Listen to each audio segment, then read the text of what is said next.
The New York Mirror. In the Darkness of Shadow Moses, The Unofficial Truth. Author Natasha Romanenko. Reviewed by George Franklin. Some topics in the recent American past have the immediacy and the power that still engage our collective imagination. Names like the grassy knoll or Roswell roll off our tongue with deliberateness reserved by most other nations for holy lands. With this new non-fiction account from Natasha Romanenko, Shadow Moses, the scene of a nuclear siege 2 years ago, is set to join their ranks. Official history states that the takeover of a nuclear weapons disposal facility on a lonely outpost in the Fox Islands, Alaska was the work of a radical right-wing group. Their demands for the release of group members incarcerated in federal peniten- peniten- penitentiaries were never met, and the incident was speedily resolved by the successful deployment of a commando unit, BS. The author asserts Romanenko says that she served as an advisor to the Nuclear Emergency Search Team and deconstructs what she claims to be a cover-up story by the government with precision. According to the author, Shadow Moses Island was nothing less than the US Army's testing grounds for a top-secret weapon known as Metal Gear Rex, an all-terrain bipedal tank with advanced nuclear capabilities. As for the facility's takeover, Romanenko alleged that it was the US military's own shadowy wetworks force, known as Foxhound, that staged an armed insurrection in a bid for Rex's possession. The government responds to this crisis by sending in a lone operative, a former Foxhound member known only by the code name Solid Snake, into Shadow Moses. His infiltration is aided by a remote mission control team consisting of an unidentified Colonel Campbell, a Foxhound medical chief Naomi, a radar and electronics expert Mei Ling, supposedly a teenager, and the author herself, once on the island, Snake, joins forces with Metal Gear's developer turned prisoner Otacon to eradicate the weapon of mass destruction. Among the other remarkable characters that make an appearance in Romanenko's expose is another Foxhound commando, a revolver virtuoso called Shalashashka, aka Revolver Ocelot. One of the most controversial allegations in the book deals with this figure's connection to a disavowed Russian militia led by a Colonel Galukovich. Romanenko paints a bleak picture of a 1,000-strong, highly disciplined army with nuclear weaponry operating covertly within the American border. Even more irresistible to conspiracy scholars and students of recent history is her thinly veiled suggestion that the whole affair was planned from the beginning by certain forces inside the US government. The US Army and the usual suspect of federal agencies have issued a statement denouncing the book as a complete fabrication. However, with a number of detailed eyewitness accounts that back up the author's assertions cropping up daily on the web, the denials serve more to enhance the book's growing reputation. Shadow Moses is an engrossing read for casual and serious readers alike, and promises to involve readers in a meaty readers in a meaty debate over the truth of the matter for many years to come. Excerpted from the literary review column, all booked up the New York Mirror.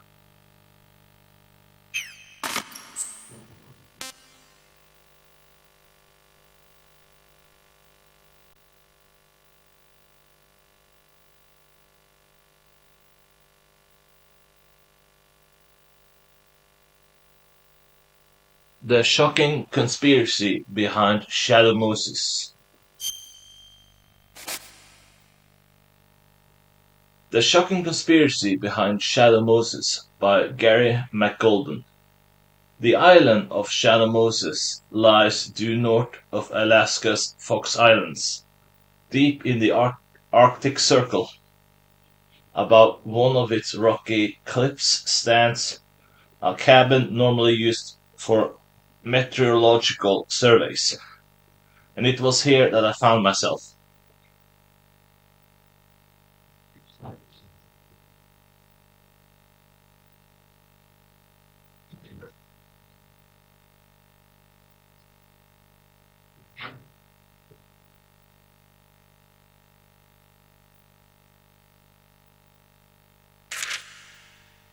Seated on a chair, with my hands behind, seated on a chair with my hands bound behind my back, and a burlap sack covering my entire head.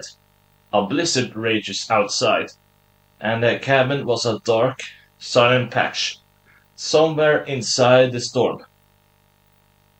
I could sense at least 4 men around me. They had been interrogating me for what felt like hours now. The burlap sack is pungent with the traces of coffee beans in the biting cold of the cabin. Images of Brazil come to me unbidden. Alleys coiled through with vivid, untended profusion of flowers. Children with skin like frothy chocolate. Sunshine capable of burning out the cornea. Erupting between palm fronds. I can feel my senses starting to fall. The man in the front of me asks for the second or the 100th time. I am going to ask you again. What's in the optical disc? Told you I not know. I just found it, okay? You're lying, you bastard. A fist explodes into the pit of my stomach, bringing up a peanut butter sandwich of many hours ago, along with the rusty taste of blood. The relentless beating and numerous knife cuts of the past hour have my whole body, screaming with pain.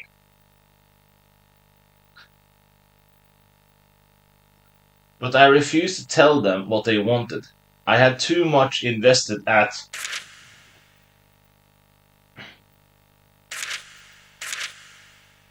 this point.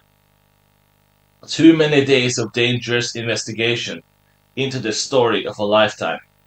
There was no way I was going to give it all up at this point. That's enough. A voice spoke up from somewhere in the back of the cabin. We have the disc back. Just get rid of him so we can get out of this place. Even in my current sorry state, I was still a journalist, he had said. We have the disc back.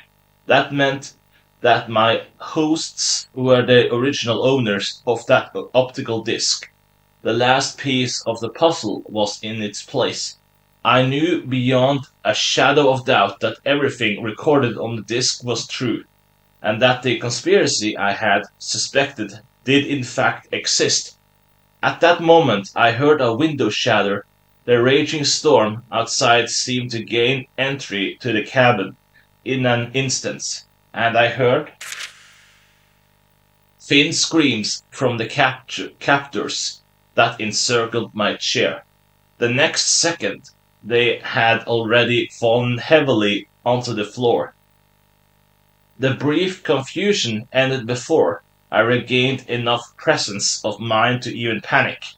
Whoever was whoever was now here, whatever had happened, my tormentors were obviously out of commission.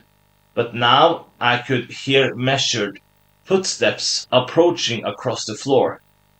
If this person had just saved my life, who was it? Or was I about to share the other's fate? The footsteps came to a halt in front of me, but strangely enough, I did not feel any sort of presence nearby. The burlap was slowly lifted from around my head, pulled off by an unseen hand. The stinging night air cooled my face, and my eyes gradually regained focus in the darkened room, and I could finally see who it was that stood before me, just out of the sight of most of its citizens. A massive conspiracy determines the working of this nation. Weapons of mass destruction secretly developed by the military. Super soldiers re-engineered into war machines through genetic manipulation. A killer virus that only targets specific individuals with deadly accuracy. Tanks that walk rather than roll and carry a nuclear payload. A covert organization. The third and the most powerful political party. My encounter with which landed me in this chair in the Alaskan winter. All of these are a part of the truth I found sealed within the optical disc, and I intend to share what I have learned in the pages to follow. That includes everything I now know about our government and the secret arena where an even greater power pulls the strings. This is the truth many have glimpsed but never dare to talk about. Everything detailed in this book actually happened, and after I lived it, my world was no longer the same safe place. I knew neither, I promise, will be yours if you have the courage to keep going. It all began a month ago. The postman rings. A month before my dramatic escape from death on Shadow Moses, I was having late breakfast in my apartment in New York. Ever since an alien abduction episode in my childhood, I'd been plagued by a persistent ringing in my ears. A large patch of mud was my undoing. I slipped, fell, and was knocked unconscious. When I came to, it was already dawn. Later, I was trying to see the bump on the back of my head in the mirror when I saw IT instead. A small hole, about the size of a pinprick, had been made behind my ear. You learn a little something when you watch as much TV as I did. There was no doubt that I had been abducted by a passing UFO and had spent the hours while unconscious with alien beings. Unfortunately, no one in the area recalled seeing a UFO, and not a single person had the sense to listen to my story. I realize now that this was the day I decided to uncover truth for a living and become a journalist. But back to the present day, it turned out that the ring wasn't in my ear, but from the doorbell. The thing shrieked somewhere south of a baritone bat sonar, um, a baritone bat sonar, barely within the range of human hearing.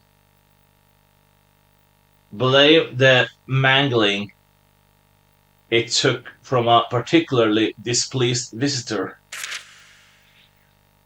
Outside the door was the mailman, and in the mailman's hand was a thick manila envelope. On the envelope was a label addressed to me, a letter bomb. I pressed my ear against the envelope and concentrated hard, but not a tick from the thing, of course. No one uses analog watches in bombs these days. That's why they call that's why they call it the digital age. In fact, why would there even be a watch in a letter bomb?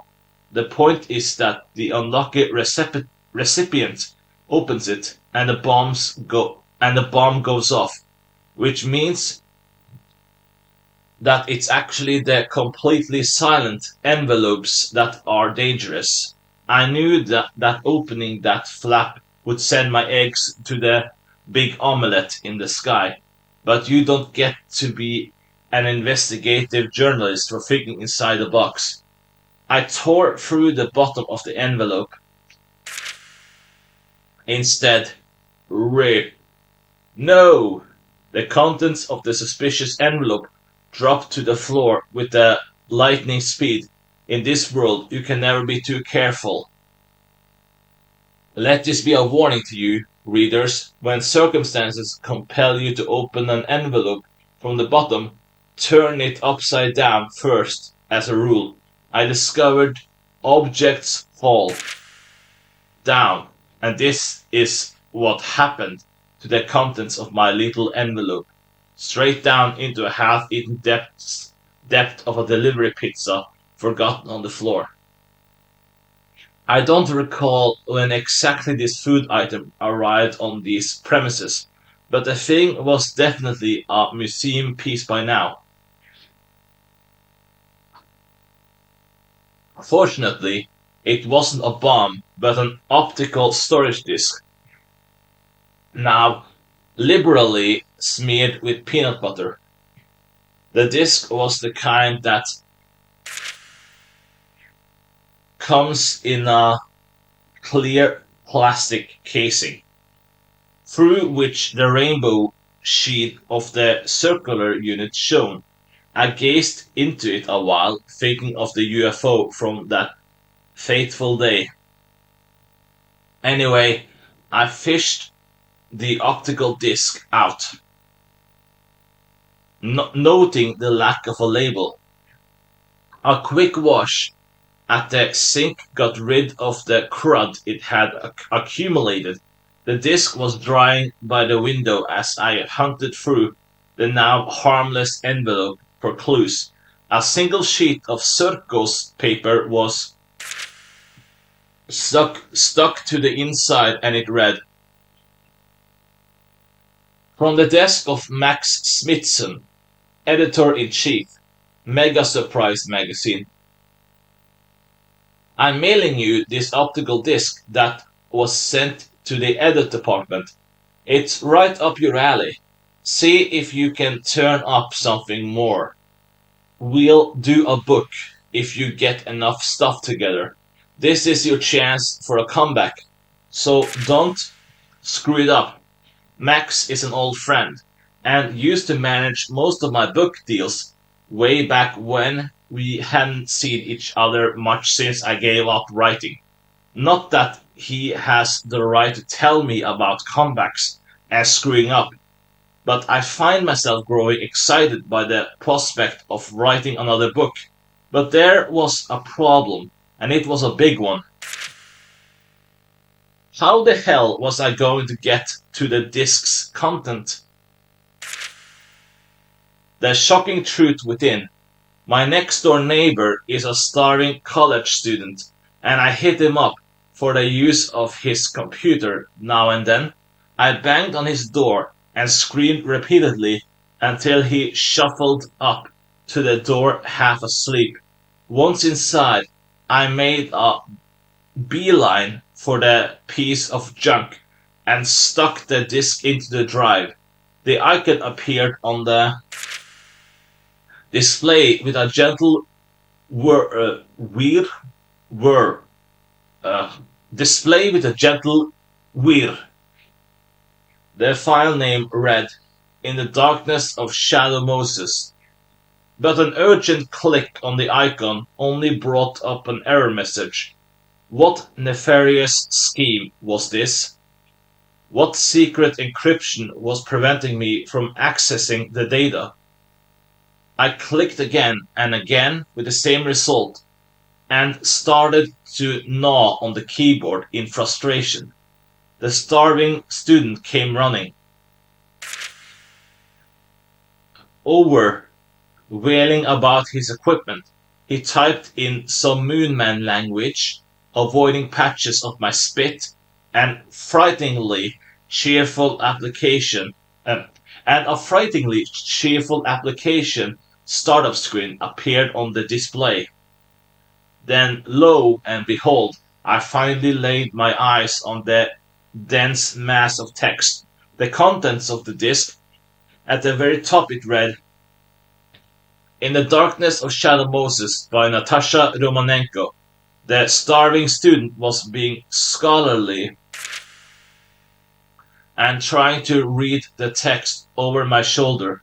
I knocked him out with a punch to the solar plexus and devoured the file's content. It was like a blow to the head with a frozen tuna.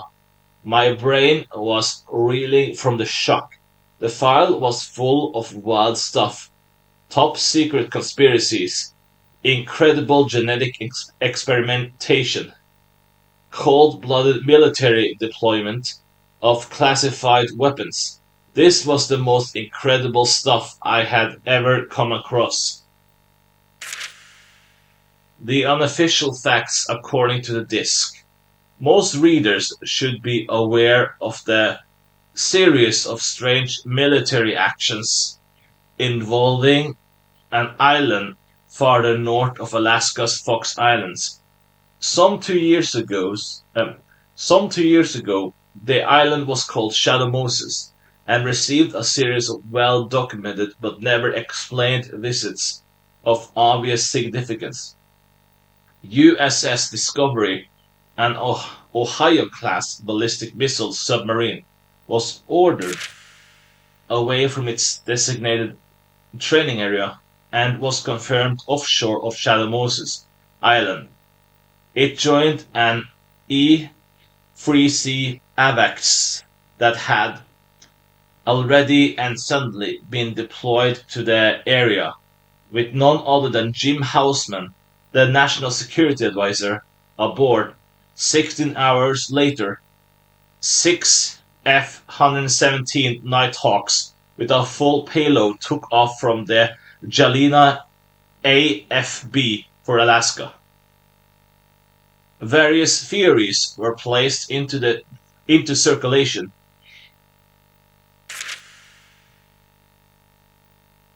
By the media at the time. Some journalists insisted it had been a foiled invasion attempt by a foreign state. Others suspected a coup d'etat by a part of the US military. I myself wrote an opinion piece for a magazine explaining that Shadow Moses was the Ellis Island for the Greys. This diminutive grey race is after all the most famous of our alien neighbors, notorious for having secret bases all over planet Earth. But according to this file, we had all been off our marks. What had instead unfolded on Shadow Moses was the most major terrorist incident in history, an apocalyptic scenario born out of a government-developed Superman project and a doomsday weapon of the same origin. On that fateful day, the nuclear weapons disposal plant on Shadow Moses had suddenly been seized by an irregular operations squad called Foxhound, aided by a group of next-generation super soldiers. And what they threatened was no less than a nuclear strike against the mainland United States. So, how is it that we're still alive? Apparently, we have a man known only as Solid Snake and his solitary infiltration of the disposal facility to thank for it. Believe it or not, this is only the tip of the iceberg as far as the Shadow Moses incident is concerned. The disc contains many more horrifying facts, such as a major government conspiracy, a classified weapon described as a walking nuclear capable tank, and advanced genetic manipulation projects. Many of these hidden dealings were discovered by Solid Snake as he carried out his mission, and it is now my job um, is to relate these facts to you, the readers. But is it still a little too premature to do so? The content of the disc may, after all, be nothing more than fiction, or even a delusion. After all, who exactly is this Nastasha Romanenko? In search of Nastasha Romanenko, a quick search of the web turned up a few illuminating facts about this elusive writer. Nastasha Romanenko was at one point with the DIA, Defense Intelligence Agency. At the time of the Shadow Moses incident, she appears to have been a freelance military analyst, having already resigned from the agency. Nuclear and weapons technology would certainly be right up her alley, and in the disc she states that she took part in Solid Snake's mission support. Her exact role was as a member of NEST, Nuclear Emergency Search Team, providing field expertise via the radio. Her intimate involvement in the mission gives her a complete and clear grasp of the facts surrounding this. Gives her a complete and clear grasp of the facts surrounding the case despite the government's successful cover-up.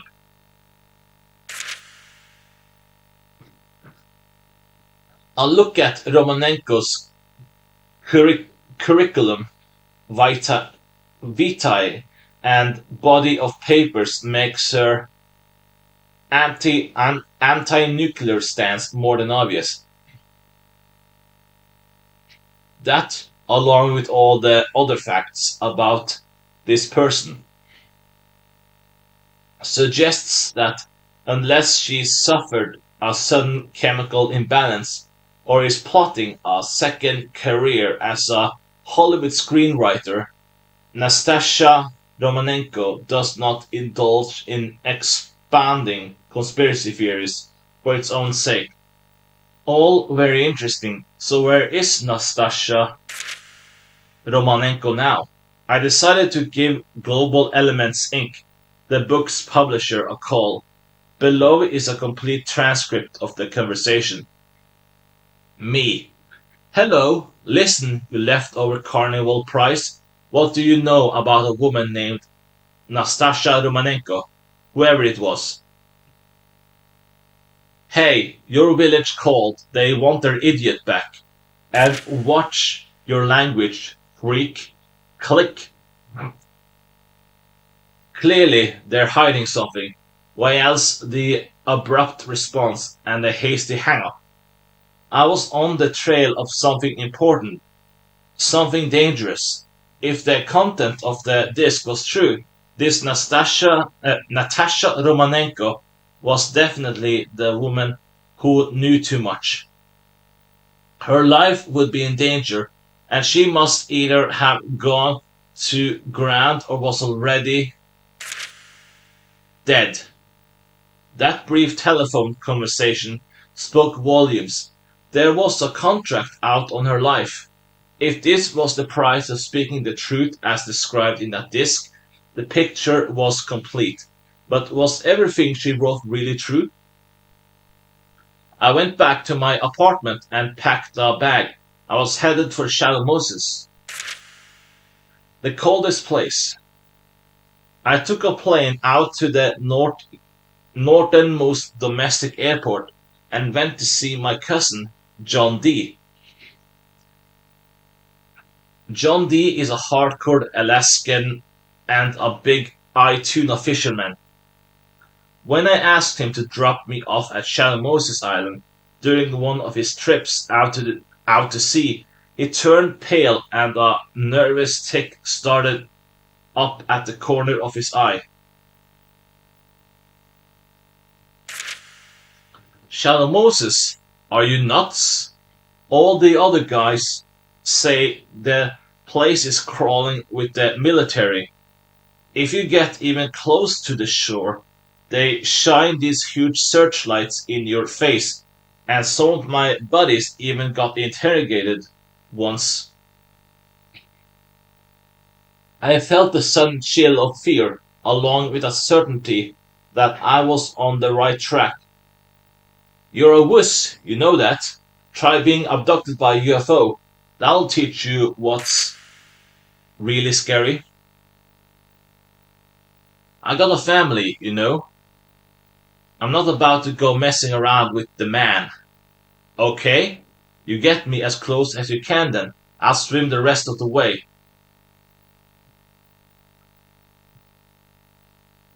Swim?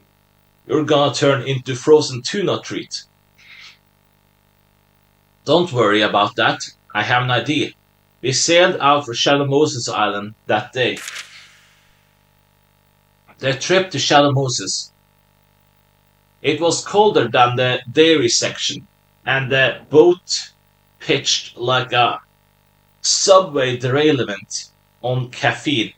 I shook constantly from the cold, wretched peanut butter into the sea, then downed some more to keep warm. A few days passed in this pleasant fashion until John D drawing lines on his charts.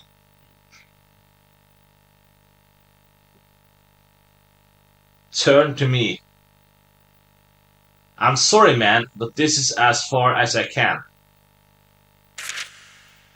Go. If you really want to do this thing, you're going to have to find your own way. There were at least 20 miles to Shallow Moses according to the chart, but John D was already a blubbering wreck, and I didn't have the heart to strong arm him. I steeled my nerves. It's okay. Help me get ready. The plan was brilliant. I'd gutted a supersized tuna and stuffed some inflated balloons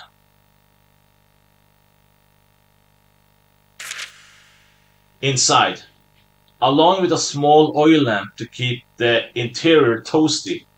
I would cover the length of my body with the fish and a dog paddle my way to the island. Any oxygen shortage could quickly be remedied thanks to the balloon, and my landing would appear to be nothing more than a large dead fish swept ashore. All I had to do was slip out of the tuna undetected and investigate the hell out of the place. Absolutely brilliant. I bore the fishy stink of the tuna skin with proper journalistic aplomb and walked to the edge of the ship's deck. The Arctic wind was numbing even through the wetsuit, but I bade John D a hearty farewell and jumped into the sea. But right then, disaster struck. Actually, it was the tuna spine. Its bony mass conked me hard on the back of my head from the force of the landing. I tried to right myself, but I was jammed tight against the balloons. The tuna started to sink rapidly, and I kicked my legs wildly as about a gallon of seawater rushed into my lungs. To add insult to injury, the lamp fell over, shedding its cover. I could feel the heat of the exposed flame dangerously close to my face, and smell the singed hair. This is why I hate traveling, but after what felt like hours, I found myself ashore on Shallow Moses Island. Let's take a moment here to review what happened on the island on that fateful day. Romanenko's disc provides a complete answer. Shadow Moses was no ordinary weapons disposal facility, but served as a secret military training ground among other things. On that day, the Wetworks Commando Unit, known as Foxhound, and the Next Generation Special Forces Group were conducting joint exercises. Foxhound is an irregular squad of elite soldiers equipped and armed to the teeth with the latest technology. They were long-time and strictly behind-the-scenes players throughout recent history, engaging in sabotage, selective assassinations, and other covert military operations.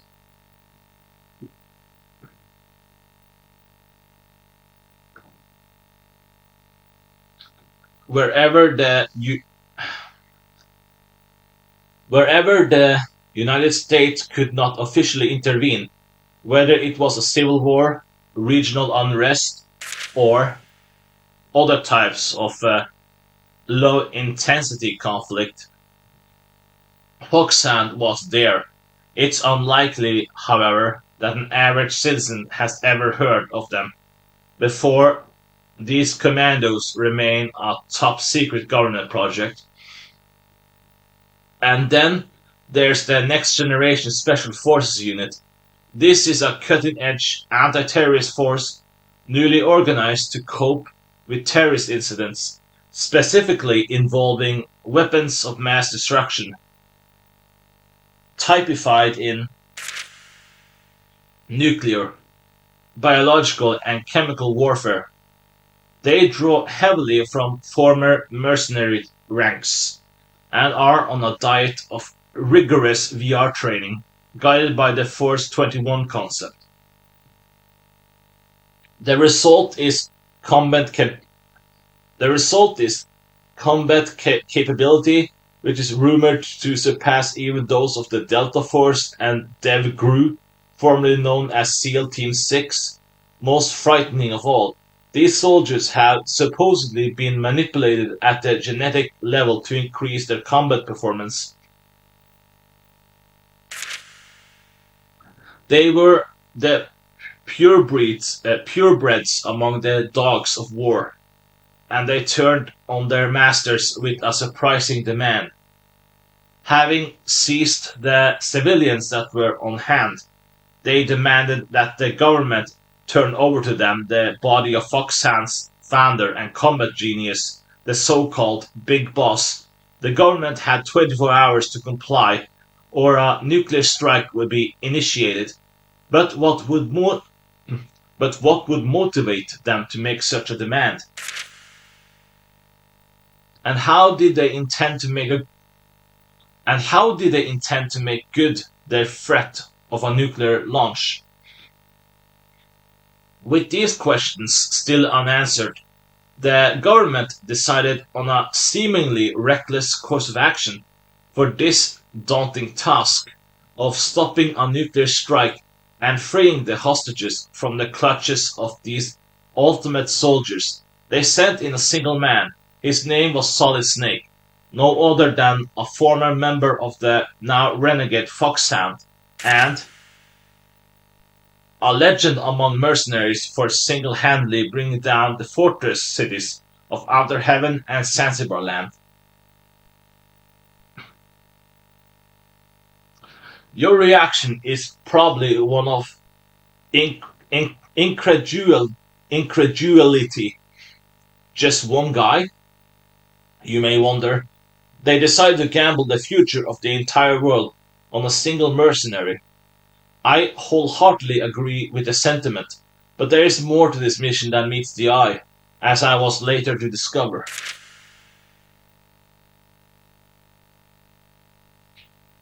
Solid Snake's remote support team. Snake was delivered to the island by USS Discovery, an Ohio-class ballistic missile submarine. He may have been the lone field operative, but there was a distinguished mission control team in contact with him by radio. The overall control of the mission rested with Colonel Roy Campbell aboard the USS Discovery. As a former commander of Foxhound, as Snake's CO during the 1999 Zanzibar-land standoff, he was forcibly called out from retirement to deal with this latest crisis. Also aboard the Discovery was Dr. Naomi Hunter, a genetic engineering expert with the commercial biotech firm ATGC Inc. She was in charge of Foxhound's gene manipulation program. Mei Ling, the architect of the mission's state-of-the-art radar and communication systems, was the third team member. Apparently something of an engineering wunderkind, she developed this next-generation communication technology while still a student at MIT. At the time of the mission, she may have still been in her teens. MacDonald Miller, a former Foxhound survival instructor, was the only land-bound member of the mission control team, unlike the other four. Miller was working out of his home in Alaska at his own request. Lastly, Nastasha Romanenko, the author of In the Darkness of Shadow Moses, rounded out the team as an expert on nuclear and other weapons of mass destruction. What terrorist acts were committed here? The hostages and what they tell us. The first task faced by Solid Snake upon his infiltration of Shadow Moses Island was the rescue of the hostages. Two of the captives in particular were considered top priority, but neither survived the mission. Though Snake successfully freed both men, they died suddenly in an identical manner. At the time, the mission control team ten, ten, tenta- tenta- tenta- tentatively tentatively attributed the deaths to heart attacks, a diagnosis that was to prove starkly incorrect. The first hostage was Donald Anderson, the head of DARPA, Defense Advanced Research Projects Agency. The R&D the R&D body of the U.S. Department of Defense. The organization is responsible for planning and overseeing the development of new weapons technology. The other YIP hostage, Kenneth Baker, was the president of ArmsTech, one of the largest and most powerful defense subcontractors in the country. An overseer of the US's war technology and a powerful arms producer don't just happen to meet in and out of the way military outposts.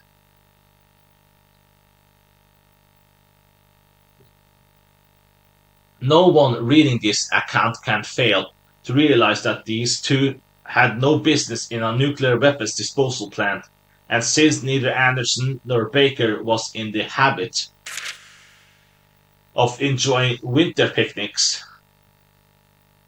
Romanenko's assertion that there was a new weapon secretly being developed on the island rings all the more true. According to her, there was indeed such a weapon, and it was close enough to completion to warrant a field test. But what exactly was this new weapon? The mother of all weapons, Metal Gear. I'm not sure it's a term that many of you have heard. I know it only as a kind of a journalistic urban legend while I was still a beat reporter. It was a phantom bipedal tank that moved with unprecedented speed across difficult terrain such as mountains, desert, and swamps, firing nuclear warheads from locations that were previously impossible. Once this weapon rolled off the assembly line, nuclear strikes could be made from almost any adverse terrain, and the tactical nuclear map for the whole world would be rewritten. This nuclear-capable bipedal tank is said to have lurked in the wings of both Outer Heaven of South Africa and Zanzibar land in Central Asia. One theory holds that the development had progressed to a working prototype stage, but the weapon never materialized on the world arms stage.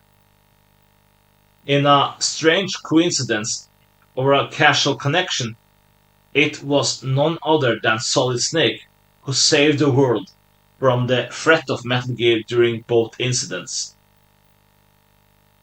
But history does indeed repeat itself, and the spectre of Metal Gear rose once again in the state-of-the-art weapons development program on Shadow Moses Island.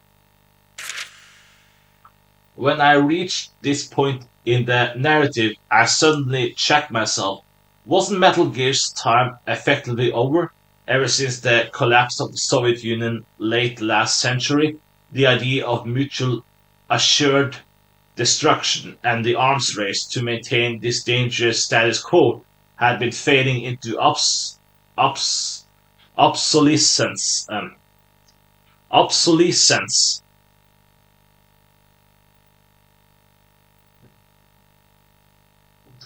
The START 2 treaty, signed by both superpowers, had already started to chip away at the nuclear stockpile even back then. In fact, the disposal facility at Shadow Moses had been built to disarm and temporarily store many of these same warheads, with the very idea of nuclear weapons under serious scrutiny. Why would the military invest in the development of a nuclear-capable tank? Or was there something more to this weapon? The nature of the beast. Ladies and gentlemen, I present to you Metal Gear Rex, the newest of its kind, almost 45 feet in height, equipped with Vulcan cannons and laser array, and shielded by a cutting edge composite armor, rendering the unit practically impervious to even heat. High explosive anti-tank warheads, and I haven't even gotten to the truly scary part of this thing. The crown jewel of this Shadow Moses Metal Gear was its railgun technology. The gun was designed to fire nuclear warheads clear of the atmosphere, where they would automatically align themselves to the target and ride the optimal trajectory back down to Earth. So what, you may think? There's a big fat missile flying in from the sky. Who cares where it came from? Just shoot the damn thing down. But here's the catch. You won't be able to find any of Rex's warheads, let alone shoot them down. Don't believe me? The facts bear me out. Normally, ballistic missiles go through four phases, from launch to impact. The first is the boost phase, which consists of the time between the missile's launch and the point at which it leaves the atmosphere and exhausts its supply of rocket propellant following the burnout. The rocket enters the post-boost phase that concludes with the separation of the re-entry vehicle that contains the warhead. The third stage is the mid-course phase, in which the re-entry vehicle separates and achieves a controlled descent back into the atmosphere. The warhead's re-entry into the atmosphere and its arrival at the target mark the fourth and the terminal phase. Current missile defense systems are alerted to incoming ballistic missiles by detecting the rocket burn during the missile's boost stage. However, Metal Gear's missile technology employs a railgun rather than conventional rocket propulsion to achieve boost stage acceleration. As a result, there is nothing for existing missile defense systems to detect. The railgun's effectiveness is nothing short of amazing, with a range of over 3,000 miles, rivaling that of mid-range ballistic missiles. It reliably homes in within 170 feet of the target 50% of the time, placing it in the same class as high-end ICBMs. The ability of a Metal Gear to conquer virtually all terrain means that the railgun can launch a stealthy nuclear strike from almost any spot on the globe. This invisible attack would make it impossible for anyone to pinpoint the origin of a given missile, even in the event of a strike, without a clear aggressor to retaliate against. The concept of mutual assured destruction falls apart. Without the fear of MAD, the existing rules of nuclear non-engagement would no longer apply. It also wouldn't matter if the whole world knew that a nuclear missile would be launched from Moses Island. The missile defense system was helpless against the new breed of ballistic missiles. This was exactly what the terrorists counted on in unleashing Metal Gear Rex and its all-powerful nuclear weapon against the world. What I finally saw inside the fortress, anyway, I trudged through the cave, sweating under the weight of my trusty tuna. Soon the rocks gave way to smooth walls, and a row of bright lights. I had finally arrived. This was no doubt the cradle of insurrection, that military facility which Solid Snake so brilliantly penetrated, the eye of the storm that threatened to engulf the world. Fortunately, there was not a soul to be seen. I could, however, hear a faint cry amidst the whistle of the wind. Gary, help me! I couldn't believe my ears. How could anyone on a remote island that I'd never visited know my name? I took a good, cautious look around and saw a familiar figure among the steel pillars in the corner. It was John D. My cousin, who'd so carelessly pitched me overboard into the sub-zero water only a few hours ago, was now sitting on the ground, tied to a post. What had happened? Help, Gary. I trotted over to where he was calling, pathetically. Um, the tuna heavy on my back. He smiled weakly when he saw me. What the hell happened to you, John? D. What the hell happened to you, John D? I asked, crouching down next to him. I don't know. I don't know. Right after I let you off, this black helicopter came around. A helicopter? Yeah, a kind of squarish black one. The next thing I know, I'm tied up here. Gary, why are you still wearing that fish? Was there more to this as I'd suspected? Who was responsible? The military? Or that mysterious group mentioned in the disc? The one whose authority outstrips even that of the President of the United States. My thoughts were interrupted by a sudden gunfire. I instinctively pulled the tuna over me again. Gary, you gotta help me. Untie me, will you? Where was the shooter?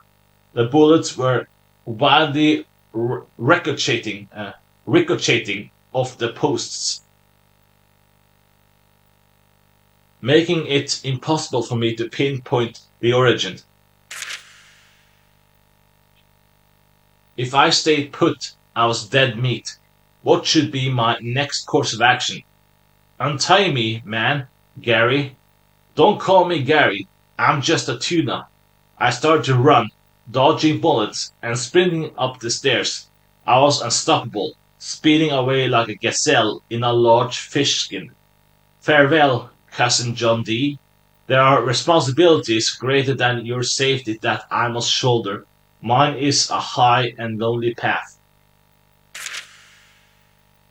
Solid Snake versus the Army of Darkness. Let's take this moment to review Solid Snake's footsteps. The nuclear weapons disposal facility that he had infiltrated was crawling with terrorists, and engaging the enemy was unavoidable. This was a battlefield, no mistake about it. Snake's progress had been impeded at every step by the patrolling squads of super genome soldiers, and such formidable foxhounds as Psycho Mantis, the master of psychokinesis and mind reading, the chameleon like decoy octopus, the chain gun wielding giant Vulcan Raven, and Sniper Wolf, one of the best marksmen in history. The following is a profile of individuals whose involvement with the government conspiracy seems to be the most intimate. The information should help make the terrifying truth about this case more clear. Revolver Ocelot, an ex-Spetsnaz, also known as Shalashashka. After the collapse of the Soviet Union, he found lucrative contracts as a mercenary in conflict-ridden regions throughout the world. His activities led to his recruitment by the US government and his entry into Foxhound. As his codename indicates, he is a brilliant marksman whose preferred weapon is a revolver. Ocelot challenged Snake when he came looking for Kenneth Baker, the president of Armstech Inc., but the battle never reached the conclusion Ocelot wanted due to the sudden intrusion of the stealth camouflage-clad cyborg ninja. The ninja's sword cut a deadly arc right through Ocelot's right arm, and Ocelot retreated in agony. The Russian sharpshooter also served as a liaison between his terrorist band and the Russian militia, led by their renegade Colonel Golukovich. According to Foxhound leader Liquid Snake's master plan, the Russian militia would join them on Shadow Moses after the nuclear strike had been launched. They would then commence an all-out assault on the rest of the world from their safe retreat on the island. With nuclear missiles that could neither be detected nor defended against over 1,000 first-class Russian soldiers. Oh. Next generation genome commandos and the combat skill and tactical cunning of Foxhound, this new army's objective was nothing short of World War III. The Ninja, the mystery figure equipped with a reinforced exoskeleton and stealth camouflage, confounded Snake as well as the terrorists with his superhuman strength and agility. His interest seems not to have been what was happening within the facility. Evidence suggests that he was there solely to engage Snake in battle. It was through such an encounter that Snake realized the identity of the ninja. His name had been Grey Fox, and he was supposed to have been killed by Snake, his best friend. This may seem surprising, but the dead coming back to life is a fairly routine occurrence.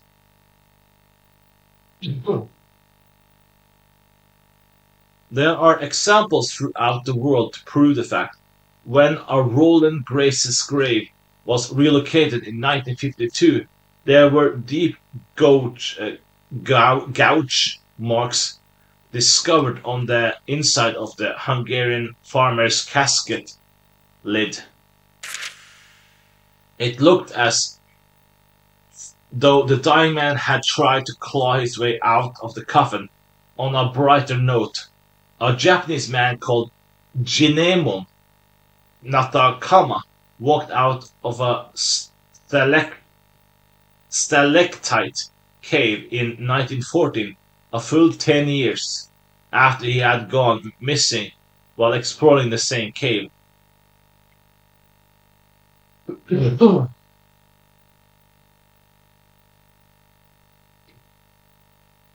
His family was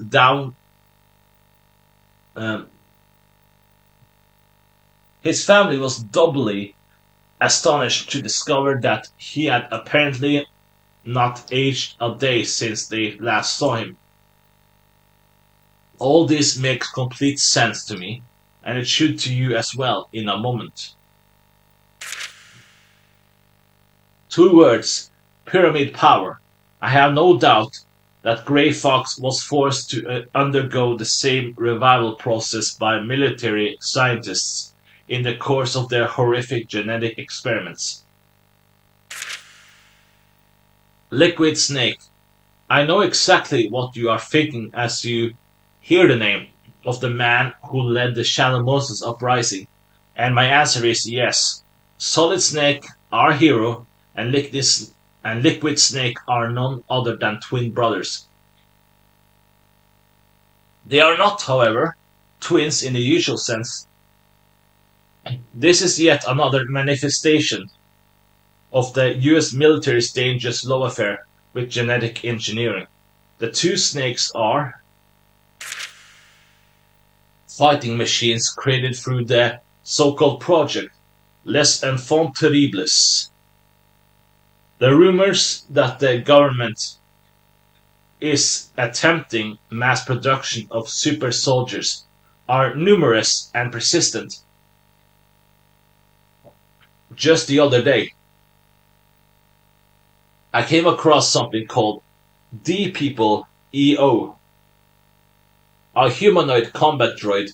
Development on the outer shell had gone off without a hitch, but the unit had to have a human being inside to function, which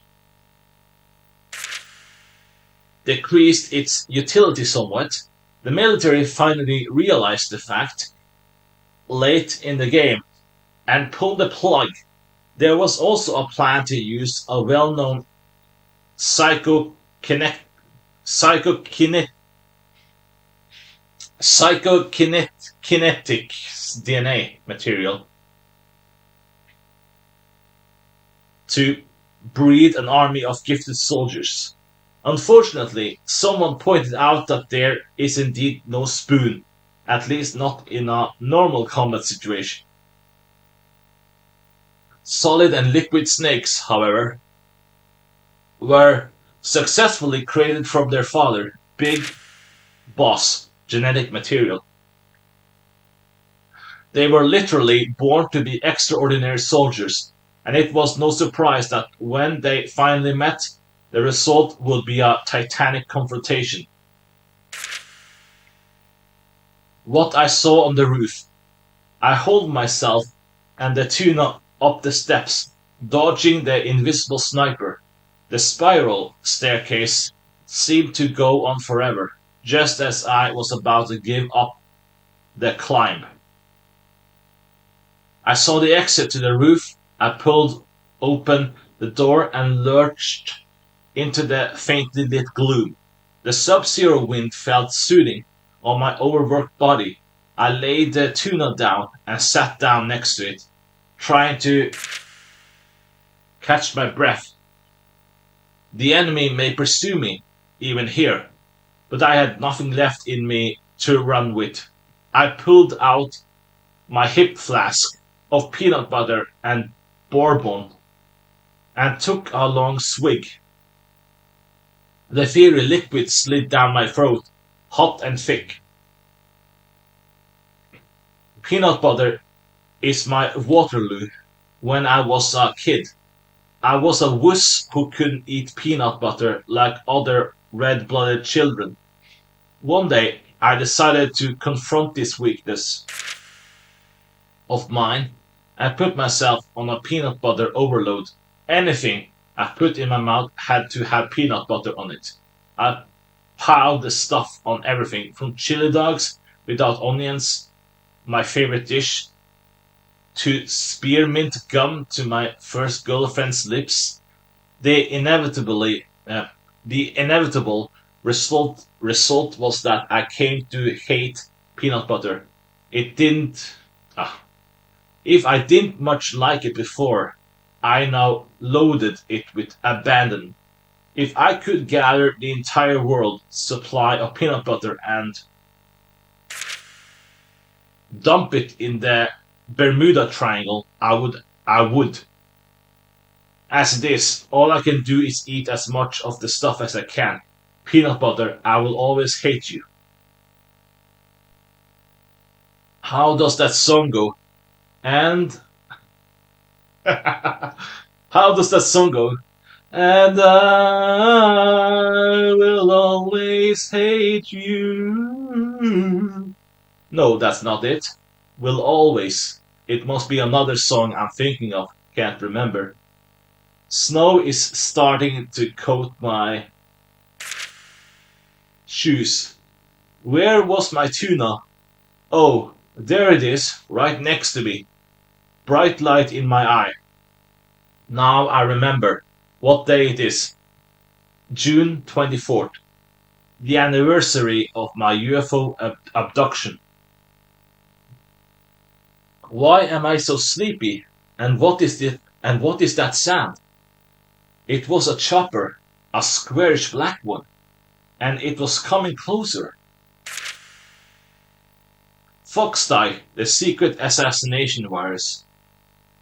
If you recall, I wrote that the two hostages, the DARPA chief Donald Anderson and Armstech president Kenneth Baker, died of a heart attack while they were being rescued by Solid Snake.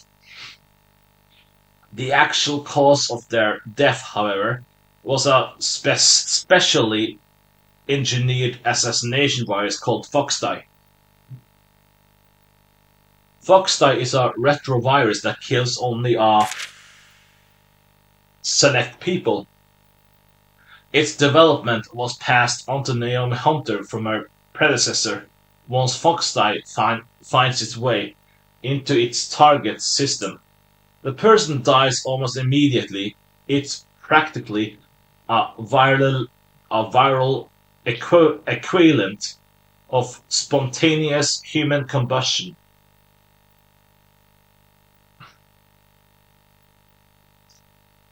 Dr. Hunter had injected solid snake with this virus, and as he unwittingly made contact with his targets one by one, they fell prey to the retrovirus power. But the decision to infect Snake was not hers. That order, in fact, came directly from the Pentagon. The Defense Department's goal, the true objective of the DoD was to selectively assassinate the perpetrators of the terrorist uprising. All Snake had to do was to come into contact with the targets. The mission objectives he was actually given, namely to stop the nuclear launch and rescue the hostages, were nothing more than a smokescreen by simply sending Snake in as a disease vector. The Pentagon stood to reclaim their expensive investments. Metal Gear and the bodies of the Janine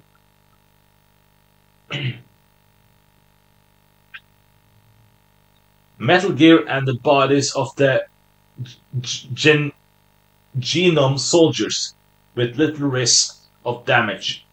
The Pentagon also believed that Foxdie would successfully cover up the incident by the virtue of its lethality.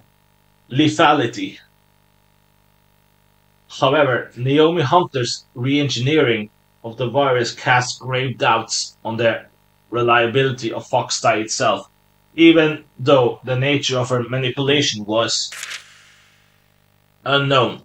The Pentagon decided to take extreme measures to counteract this development. The bomber on the horizon. Alarmed by the news of Dr. Hunter's tampering, the then Defense Secretary Jim Houseman personally took over as the mission's commander and headed for Chalamoses on an AVAX. Around the same time, a bomber took off from a base in Galena, Alaska, carrying a payload of surface-piercing B-61 to B-61-13 tactical missiles.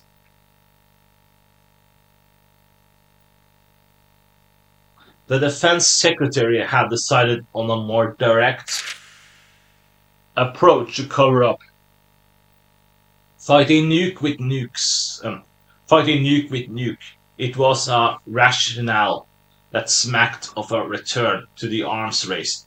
As Snake was furious, he had already succeeded in destroying Metal Gear Rex, and the terrorist incident was over for all intents and purposes.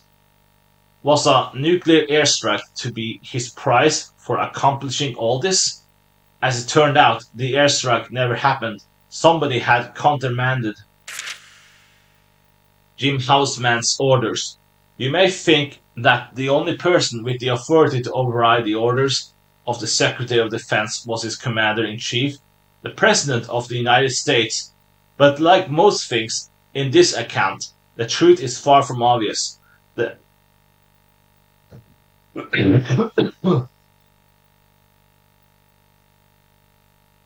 The hand that stopped the nuclear strike was that of a shadowy secret society.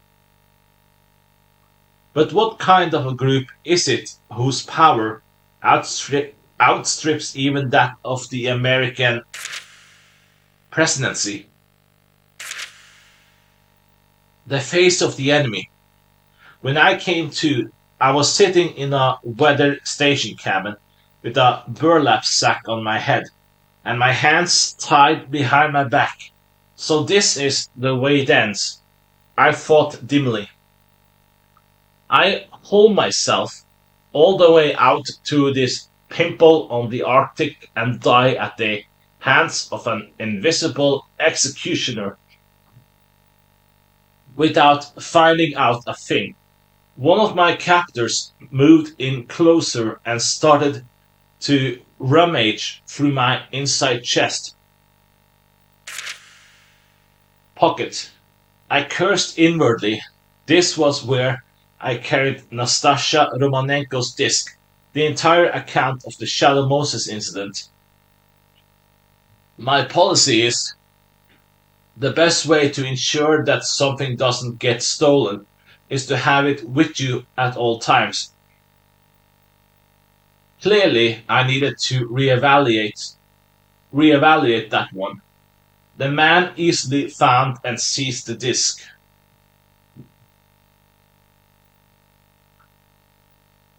What is this? He demanded. Whatever it is, it's worth more than you. I responded with as much menace and dignity as the burlap on my head allowed. Well, well, that is something. What followed was both highly tedious and painful, and nothing of great significance was said until that electrifying statement. We have the disc back. We've now come full circle since the start of my account, and caught up to the point where it originated. It was unclear how the disc had gotten to Max Smithson at Mega Surprise, but my captor's words indicated that the disc had originally belonged to them. Either that, or they were the ones who wanted it the most urgently. I took my courage in my hands and opened a dialogue with them.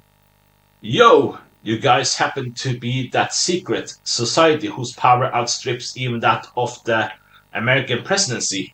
Answer me. You, artificial coloring on a cheap drugstore candy cane. This had the exact effect I'd hoped for, namely to send them into a violent fit of rage. I must have hit pretty close to home. The contents of the disc were as good as verified. This was indeed the secret society whose power outstripped even that of the American presidency.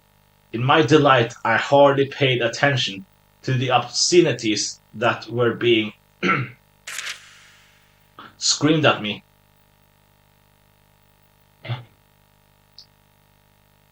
nor to the distinct sound of a gun being pulled out of its holster. It was then that the cabin suddenly erupted into controlled chaos. It seemed only seconds from the time the window was smashed into the moment I realized that my captors had been decimated and I was alone with my savior. Who was this human whirlwind? I was ready to lose my lunch from the curiosity and the terror. I could taste the peanut butter in my mouth. I could hear the enigma walk up to me and lift the burlap sack off my head. I concentrated on the hammering of my heart for a moment, then slowly looked up. There was nobody there.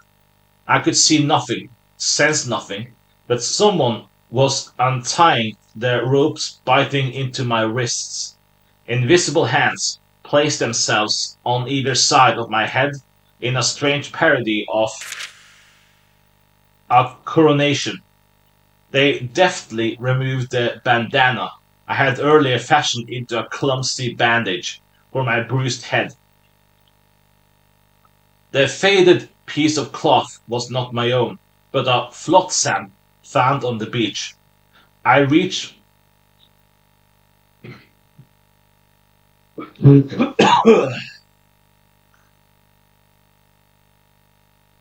I reached for the unseen figure with my shaking hands, but with one quick flick of the bandana, It was gone. But there were more surprises to come. As I gingerly moved my stiff body, I felt an unfamiliar bulk against my chest and discovered the precious optical disc miraculously recovered. Not only that, but there were enough backup copies to fill me with awe and pop the stitches on my flimsy pocket. I thought of my mysterious savior, possessed of superhuman fighting ability, invisible, and capable of burning discs in an instant. There was only one possible explanation. He had to be an alien, probably the little grey kind. Life after Shadow Moses. And so I came in from the cold to my hole of an apartment in New York.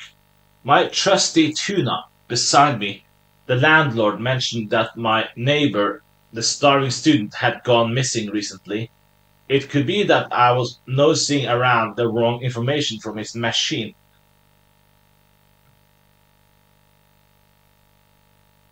If I ever see him alive again, I should apologize. I'm currently banging out this manuscript of an antique typewriter. This is the truth as described on the optical disc, and as elaborated and verified by my own experiences on that fearsome island. As this account draws to a close, my thoughts dwell more and more on Nastasha Romanenko, the woman who risked everything by recording the facts of the incident onto this disc. I think it was her way of giving voice to the victims of this mission. The casualties of nuclear weapons throughout modern history, and to all the lives disrupted and damaged by an elaborate government conspiracy. Her will was passed on to a counterculture journalist in New York City. That's me, and the truth is now out there for all to see. Just as she dreamed, readers their responsibility to disseminate the facts of the Shallow Moses incident is now yours. What will you risk to know the truth? Publishers afterward. This non-fiction work was based on the factual account written by Nastasha Romanenko, a military analyst who allegedly took part in a secret mission to counter a terrorist incident on Alaska's Shadow Moses Island. Her account was published in its original, unabridged form as In the Darkness of Shadow Moses. After the successful publication of this volume, Gary McGolden, the author, is a journalist and a non-fiction writer who is best known for his past bestseller, The Telekinetic Powers of the Loch Ness Monster, the true energy source of UFOs. The details of McGolden's adventures on Shadow Moses remain uncorroborated. But there are serious doubts as to his tuna-aided landing on the island. There is in fact ample evidence that he was swept out to another small island, several miles south of Shadow Moses, and failed to realize that fact. McGolden has seemingly vanished into thin air following his manuscript's arrival at our humble offices. While this has been a source of great pleasure to our accounting department, I sincerely hope that this notoriously fickle but talented writer is hard at work on a follow-up to this volume.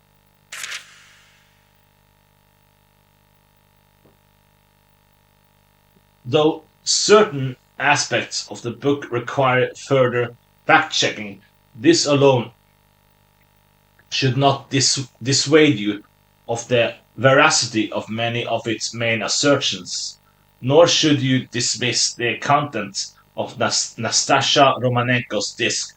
outright. Instead, readers should approach this account with an open mind and a sense of adventure, much as Gary McGolden did when he first received the disc in the mail. I should note, however, that Gary was mistaken about one thing. I never mailed him that disc.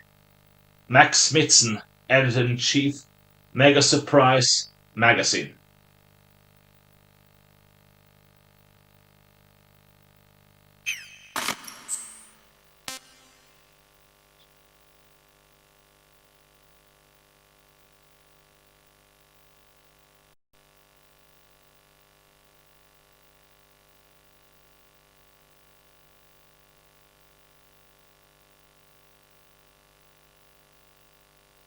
In Darkness of Shadow Moses, the unofficial truth.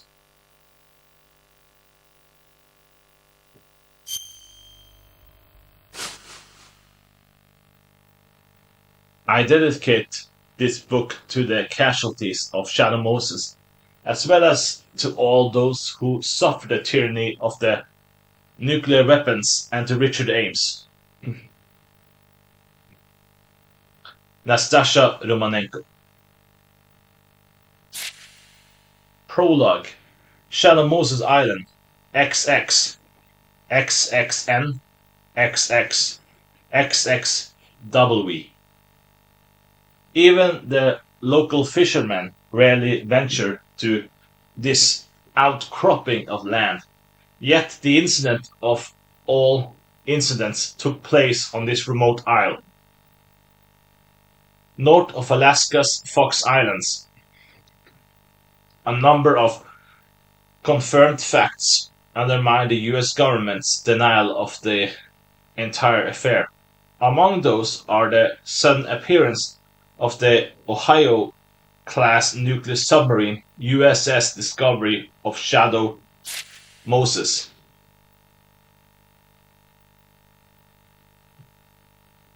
Far away from its designated position, and an official record that shows that a squadron of 6 fully armed F-117 Nighthawks departed from Galena Air Force Base for Alaska a scant 16 hours later. In another possible related event, an E-3C AVAX on emergency deployment to the Alaska area is said to have had none other than the then National Security Advisor Jim Houseman as its onboard VIP.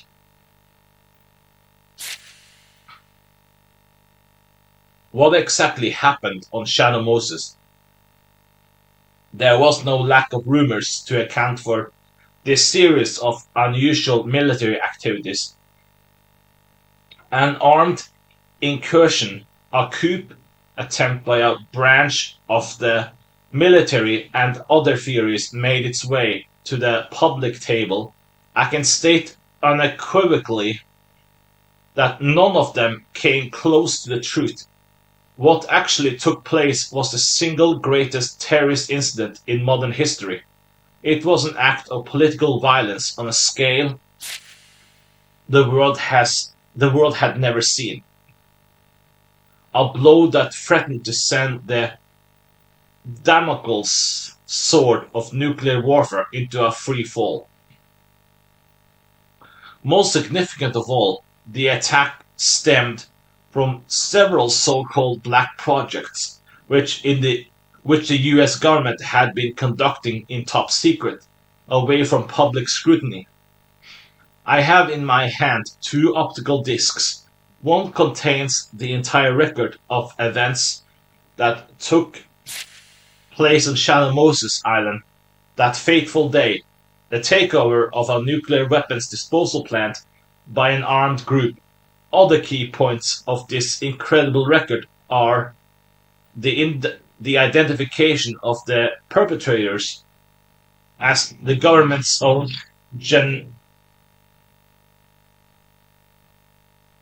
All the key points of this incredible record are the identification of the perpetrators as the government's own genetically enhanced next generation commandos and a covert special forces squad, Foxhound, with a long dark history of secret intervention, the existence of one Metal Gear Rex, a bipedal nuclear capable tank whose development was one of the most classified projects of all time, the discovery of a massive government conspiracy, the activities the activities of a former Foxhound operative who single-handedly took on this daunting situation and averted the crisis.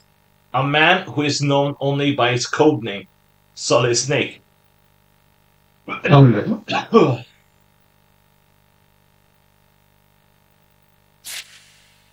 The other remaining disc holds the details of Project Foxdie, a massive cover-up which the US government planned and executed in order to prevent exposure.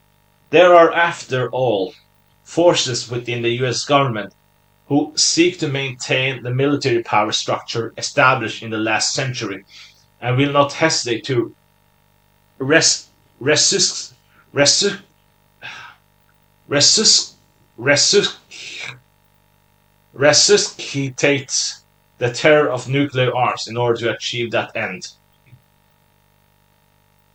My intent is to expose their activity and the entirety of the Shadow Moses affair through this book.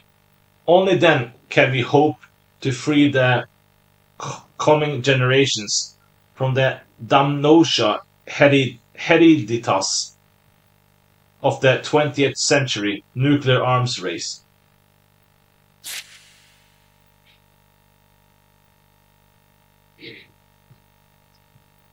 I looked up from the mass of documents at the sound of the doorbell.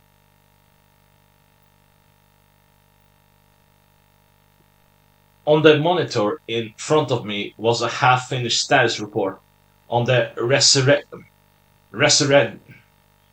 resurgence of nuclear arms development in a certain Middle Eastern state. The UNSCOM, United Nations Special Commission, had officially requested a survey by the UN weapons inspectors and had been refused entry. Tensions were once again running high in the Gulf as a military analyst whose specialty was nuclear arms. I was under contract from a think tank to produce a study of the situation. It was due the day after the next, and interruptions were definitely not welcome. I ground out my cigarette in the ashtray and stepped out of the study. All visitors to my house are checked via a surveillance camera and then let in through the heavy gate. The property itself is surrounded by a high wall. It may seem like overkill for a beach community, but security is a necessity in greater Los Angeles. If only to keep out the legion of swimsuit-clad tourists, however. There was nobody to be seen at the gate. It was either a prank or the camera was malfunctioning. Reluctant to investigate, but feeling unsettled nevertheless, I headed back to the study and sat back down at the computer to continue my work. Just then, someone spoke behind me. You always were a little careless. I spun around, kicking my chair over. There was a man standing at the entrance of the study, slouching in a well-tailored suit. Richard! He caught my eye and grinned. Ignoring my surprise, he strolled into the room, gazing around at the pile of books and papers And still as disorganized as ever, he shrugged his shoulders in a familiar gesture, triggering a wave of memories laced with bitterness. Richard Ames and I were married once upon a time. We were both young and working for the DIA, Defense Intelligence Agency. We spent much of our brief marriage in disagreement over virtually every issue, and just as I came to realize that our union was a mistake, he disappeared from my life.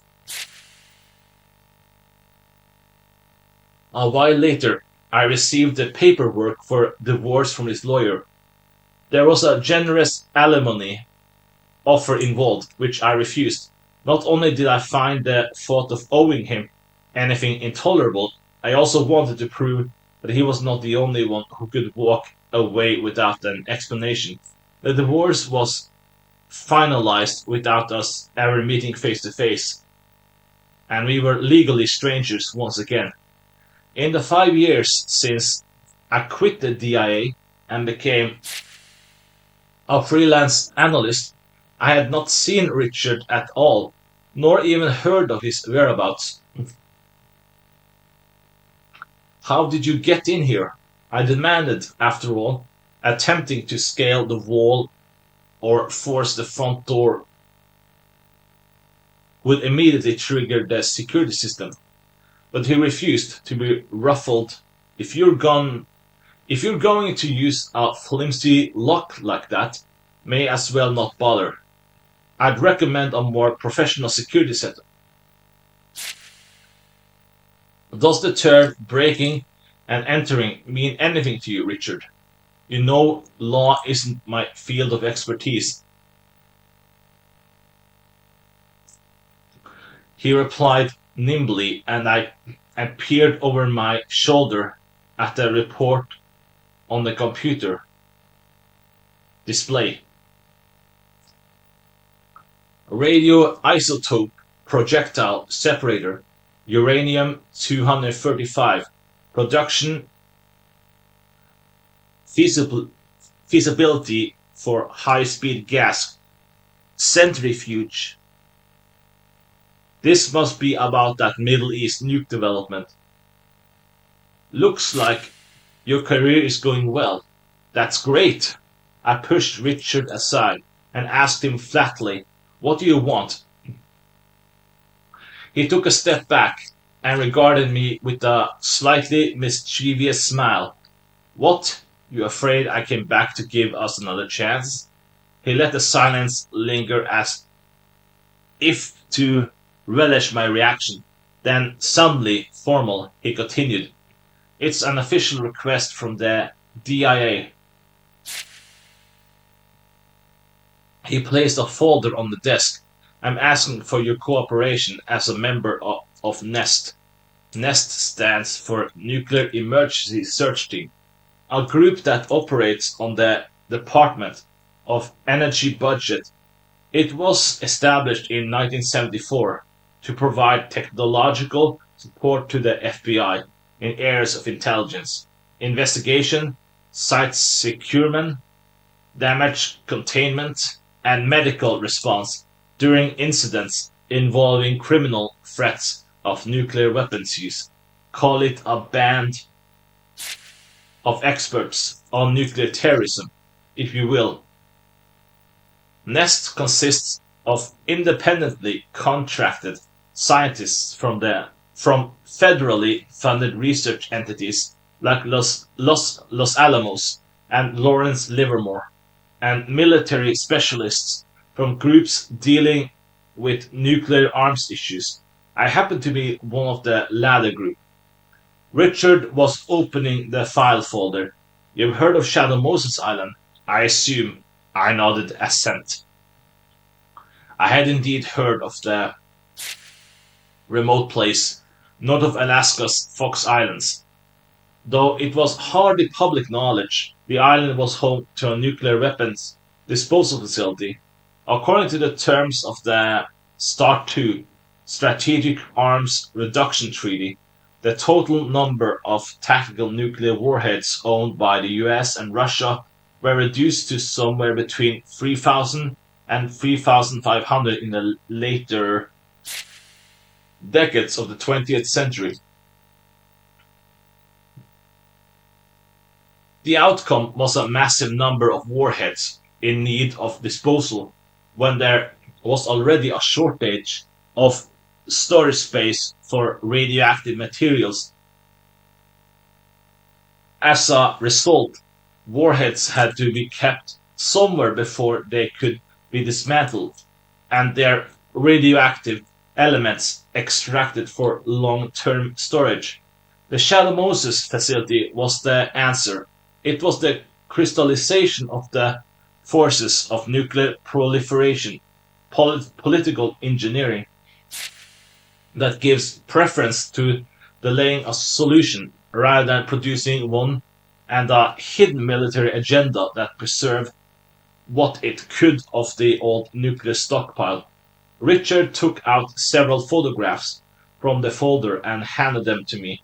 They all appeared to be satellite captures of the nuclear weapons disposal plant on Shallow Moses Island, perhaps acquired from the NRO, National Reconnaissance Office.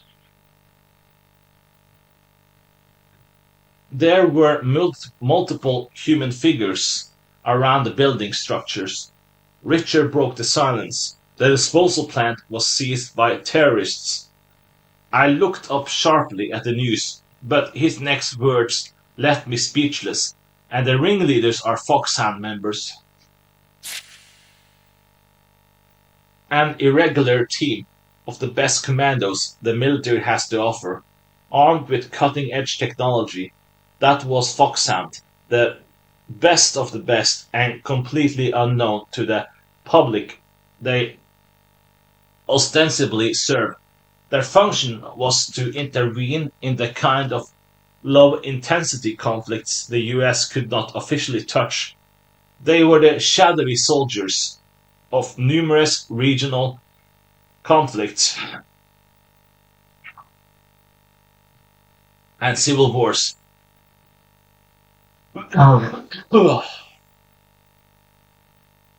Shaping history with sabotage, selective assassination, and other covert acts of war. Richard had more to say. It's not just Foxhound that's involved in this. Foxhound was conducting joint exercises with the next generation special forces, and they're a part of the takeover as well. The next generation special forces is an aggressive anti-terrorism squad deployed to counter acts of political violence involving weapons of mass destruction, such as nuclear, biological, and chemical warfare methods. The combat philosophy is derived from the One Useful Force 21, and most of the recruits come from a mercenary background. The men are intensively trained in VR environment, and their combat capability is estimated to be well beyond even those of Delta Force or the Night Stalkers. While the government categorically denies the accusation, there are persistent rumors that the men have been genetically enhanced to increase tactical advantage.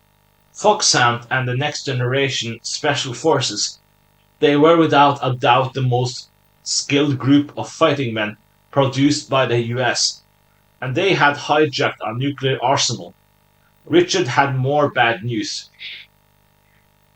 There are also civilian hostages involved. Two of them happen to be the DARPA chief, Donald Anderson, and Kenneth Baker, the president of Armstech, Inc.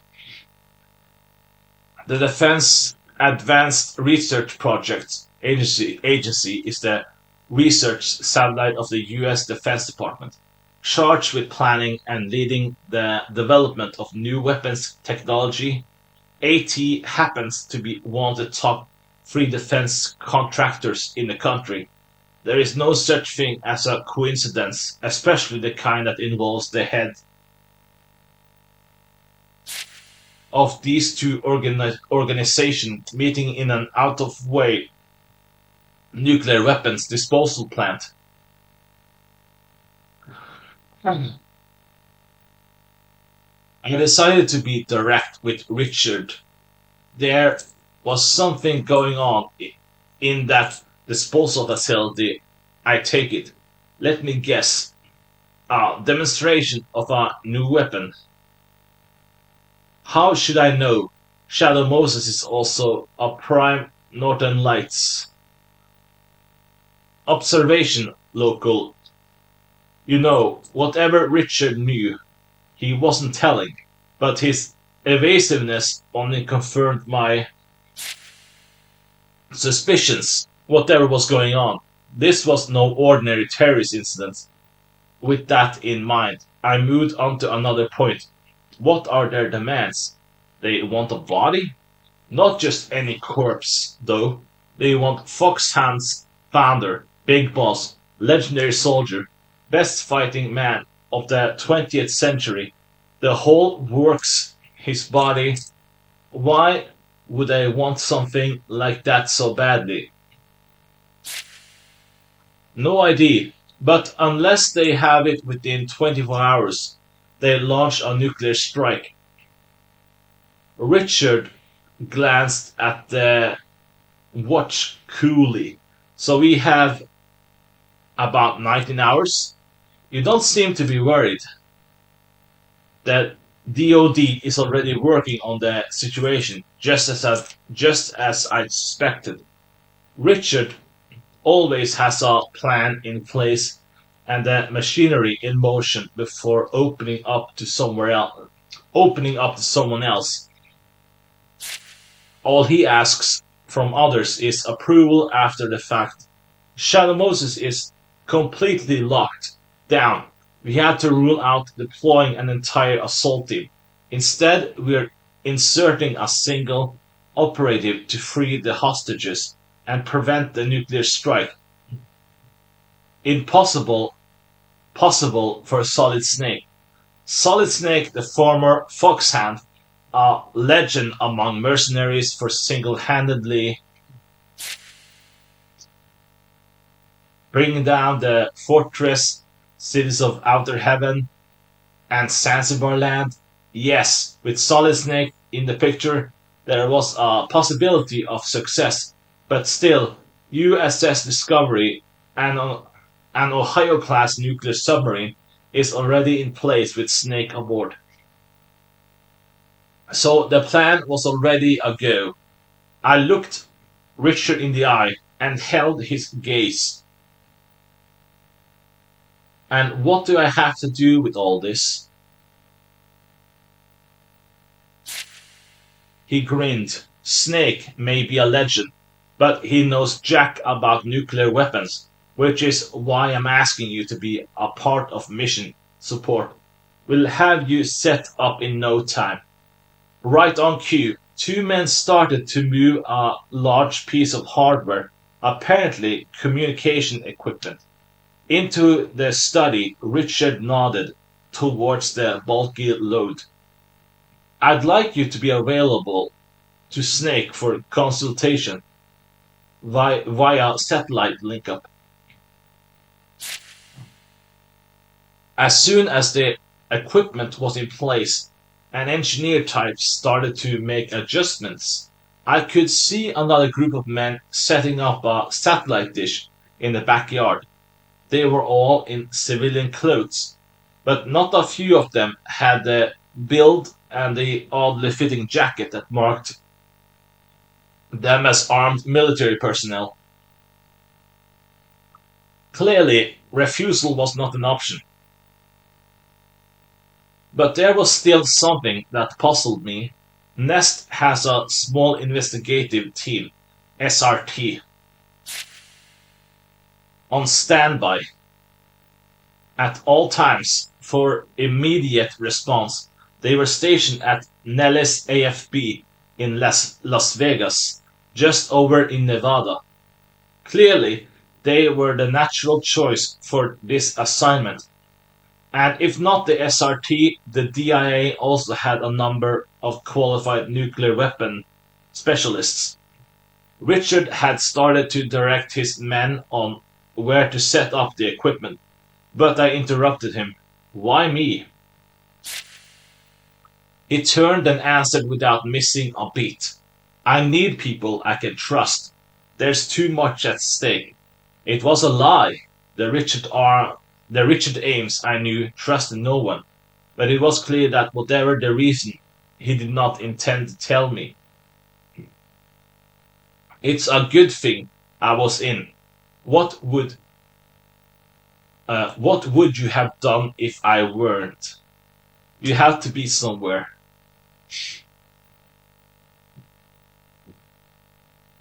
We would have located you.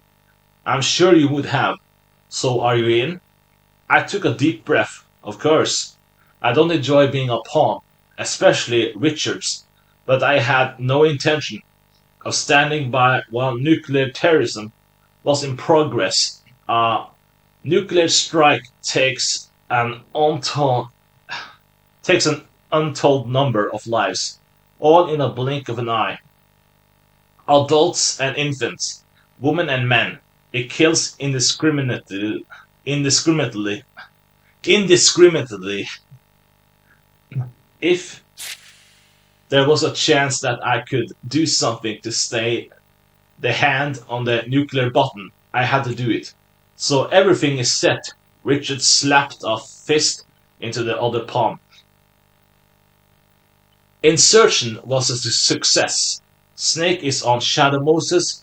Richard walked into the study with the update he'd just received from one of his men. The study was almost unrecognizable, thanks in part to the racks of communication hardware. Cables snaked across every square inch of available space, and engineers and DIA agents were coming and going in controlled chaos. The take the place looked like what it now was, a temporary mission control room. Richard laid a hand on my shoulder. You should be hearing from him soon. You're clear on how to use the radio? Nodded assent. While the engineers were busy setting up the equipment, I had been briefed on its use as well as the mission. Snake had been delivered to the general area of Shadow Moses Island by USS Discovery, an Ohio-class nuclear submarine. He was then ejected from the submarine on a swimmer delivery vehicle, SDV, which he abandoned once within the range of underwater listening devices located near the disposal plant. He would swim the rest of the way in the freezing cold Bering Sea water. This last leg of the insertion struck me as nothing short of suicidal until I learned that Solid Snake was outfitted with a state-of-the-art sneaking suit and had been injected with a compound designed to prevent the onset of hypothermia. In addition, while Snake would be the only field operative involved, he would be in radio contact with a support team during much of the mission. The members of this support team drew from a wide range of backgrounds. The mission control officer was Colonel Roy Campbell, who would remain aboard the USS Discovery. I knew him by reputation alone. He was a former Foxhound commander and Solid Snake's CO during the quelling of the 1999 Zanzibar land uprising. He had retired soon after, but from the looks of things, he had been called out of retirement for this mission. Dr. Naomi Hunter, a genetic engineering expert on a temporary assignment from the Gentech giant ATGC, was also on the team. She had apparently been leading the bioengineering program for Foxhound. Richard matter of factly confirmed that both Foxhound and the next generation special forces had been undergoing genetic manipulation to enhance their combat capability. I have a difficult time grasping what we have come to modifying a person's essential genetic structure for the sake of creating a better soldier. Also aboard the Discovery was Mei Ling, the inventor of the new radar and communication system deployed for this mission. She was something of an engineering wunderkind, an MIT student who managed to turn the current protocol of secure communication completely on its head. The last of the support team was MacDonald Miller, a former survival instructor for Foxhound. Unlike the rest of us, he had volunteered his services upon receiving news of the incident on Shannon Moses, like myself. He was working via satellite link-up from his home in Alaska. The five of us were more than equipped to support Snake from our respective areas of expertise, but Snake was still the lone field operative, and the mission was a desperate one. Despite that, Richard maintained that this was the most workable plan produced by the DoD. Situational analysis. In hindsight, perhaps I should have suspected something then. The signs of a conspiracy were there, cleverly disguised as it was in a seemingly reckless mission planned, but we failed to see it, and both Solid Snake and I were to regret our folly bitterly. It's time, Nastasia, Richard called out as the call signal came on. The line was already live as I nodded to him and took my position. I could feel myself growing keener, more on edge. This is Nastasia Romanenko. Good to meet you, Solid Snake. You the nuke expert that the colonel was talking about? The voice that responded over the radio was above all things calm. Here was a man operating alone, out of a deeply hostile territory, and I could sense nothing resembling tension or impatience in his tone. Instead, it was as level and unruffled as someone answering a routine telephone call at their office desk. Impressed, I continued on. Correct. If you have any questions about nuclear technology, all you need to do is ask. My department is military analysis, so I should be able to provide support with weapons information as well. I was called into this mission as a nuclear emergency search team (NEST) consultant, and I'd like to emphasize that my cooperation was freely given. I have no intention of allowing any nuclear strikes on my watch, let alone the rogue kind. Let me work with you on this one. You get to the point fast, don't you? There's a missile that's about to fly. A nuclear strike can never be someone else's problem, and I'm not good at standing around twiddling my thumbs. Not that I can do a little more than advise in this case. The fact was all too obvious. Snake was the one who was putting his life on the line in Alaska, and I was safe and sound in California. All I could do was talk over the radio. Snake's voice became less abrupt. It may not seem like much, but it's enough. No one's asking you to come out here and fight. That's my job. Anyway, Nastasha, I'll be counting on your help. It was a strangely comforting voice, a voice that inspired trust. Same here, as I answered.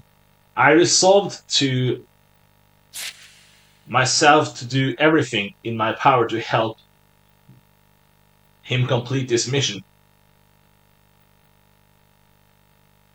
The nuclear weapons disposal plant on Shadow Moses dates back to 2002. It was built solely for the purpose of temporarily storing nuclear warheads, slated for disposal. I started to brief Snake on the background of the disposal facility, running through the points he needed to know. My first short exchange with Solid Snake ever, I was beginning to understand why he was called the man who makes the impossible possible. The icy calm in the face of insurmountable difficulty, the absolute confidence, made it suddenly seem possible that he would pull off this deadly mission. He had the power to make me believe. I grew conscious of Richard's face, and I grew conscious of Richard's gaze. What? Oh, just that you have a kind of glow about you when you're working. I like it. A glow? Funny. You used to call it workaholism in the past. You found it very unappealing, I recall. Time flies, people change their minds. It's called nostalgia. You'll dislike it again soon enough. Perhaps. Richard continued to look at me. Solid Snake certainly managed to live up to his reputation. He adroit, adroitly wove his way through the enemy's patrols and infiltrated the nuclear weapons disposal plant, where he made contact with Donald Anderson, the DARPA Defense Advanced Research Projects Agency director throughout the mission.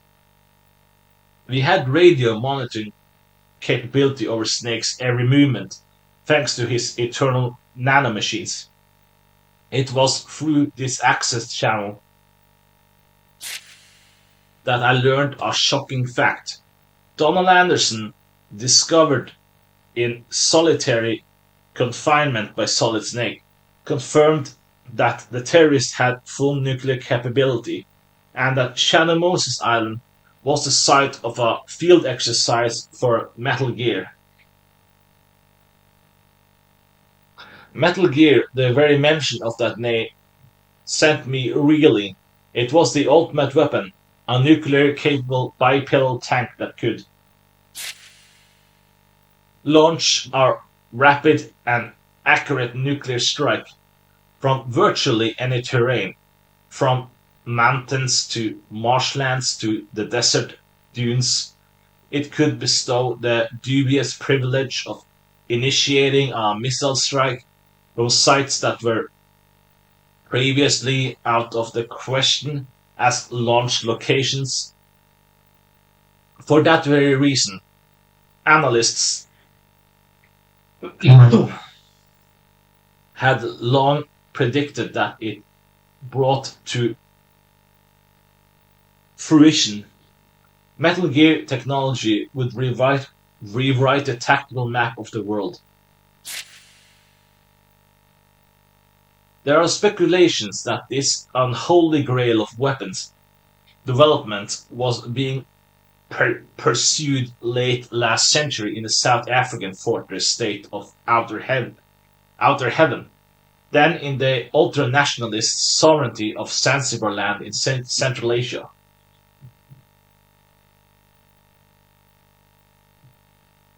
One source went so far as to claim that a working prototype had been produced, but the weapon never made it onto the world military stage.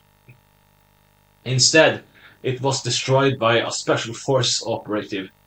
The squad in question was Foxhound, and the operative was a man codenamed Solid Snake. I briefly wondered if it were some strange quirk of fate that had brought Snake into this latest incident, but I knew Richard too well. Snake had to have been called in because of his past battles. Whoever had planned this mission had been thorough, and the more I realized the fact, the less I liked it. A few years ago, I interviewed a high ranking DoD official and led the conversation to the subject of Metal Gear. His response at the time was that the US had very little interest in developing a weapon like Metal Gear. Not that he officially admitted that such a thing as the Metal Gear existed. On a purely hypothetical level, if such a technology were available with the collapse of the Soviet Union, nuclear arsenals built to enforce the idea of mutually assured destruction had lost its justification, and the deterrent argument was losing ground. In the current multilateral world order rife with smaller regional powers, as he put it, development priority lay with cruise missiles and smaller weapons with lower lethality that could be carried by stealth bombers. He also went on to note that Metal Gear, with its affinity for rough terrain, would be extremely difficult to discover and destroy. Hence, it was the perfect nuclear strike system for rogue states. He was deeply concerned that if such non-democratic sovereignties were to get a hold of Metal Gear technology, the resulting upset in the balance of military power would lead to a massive rupture in world order. It was a fear that I myself shared, an artifact of the Cold War, the devil's candy, created by nuclear proliferation. That was what Metal Gear seemed to be. So why was this weapon a cutting edge technology that was politically long obsolete, being developed once again on American soil? It was possible that the Defense Department wanted to restore last century's nuclear strategy to the national agenda. Or did this new Metal Gear have something that set it far apart from Metal Gear as I knew it? Anderson had more to say. Metal Gear's launch key consisted of two separate passwords, one held by Anderson himself and the other by Kenneth Baker, the president of Armstech.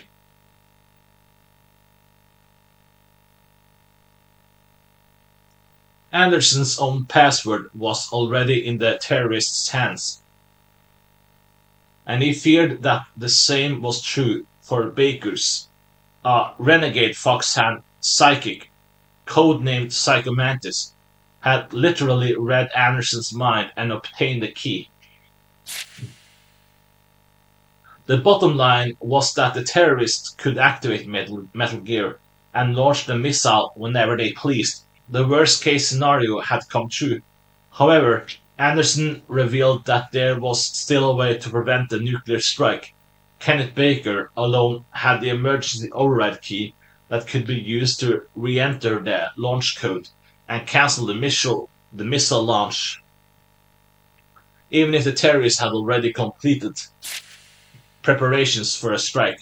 The override would reverse the process. His only hope now, riding on obtaining the override key, Snake attempted to leave the cell area with Anderson in tow. We heard the terrible cries over the radio at the same time Snake did. Anderson had suddenly started to clutch at his own chest in agony, and before we could even recover from our initial shock, he was dead.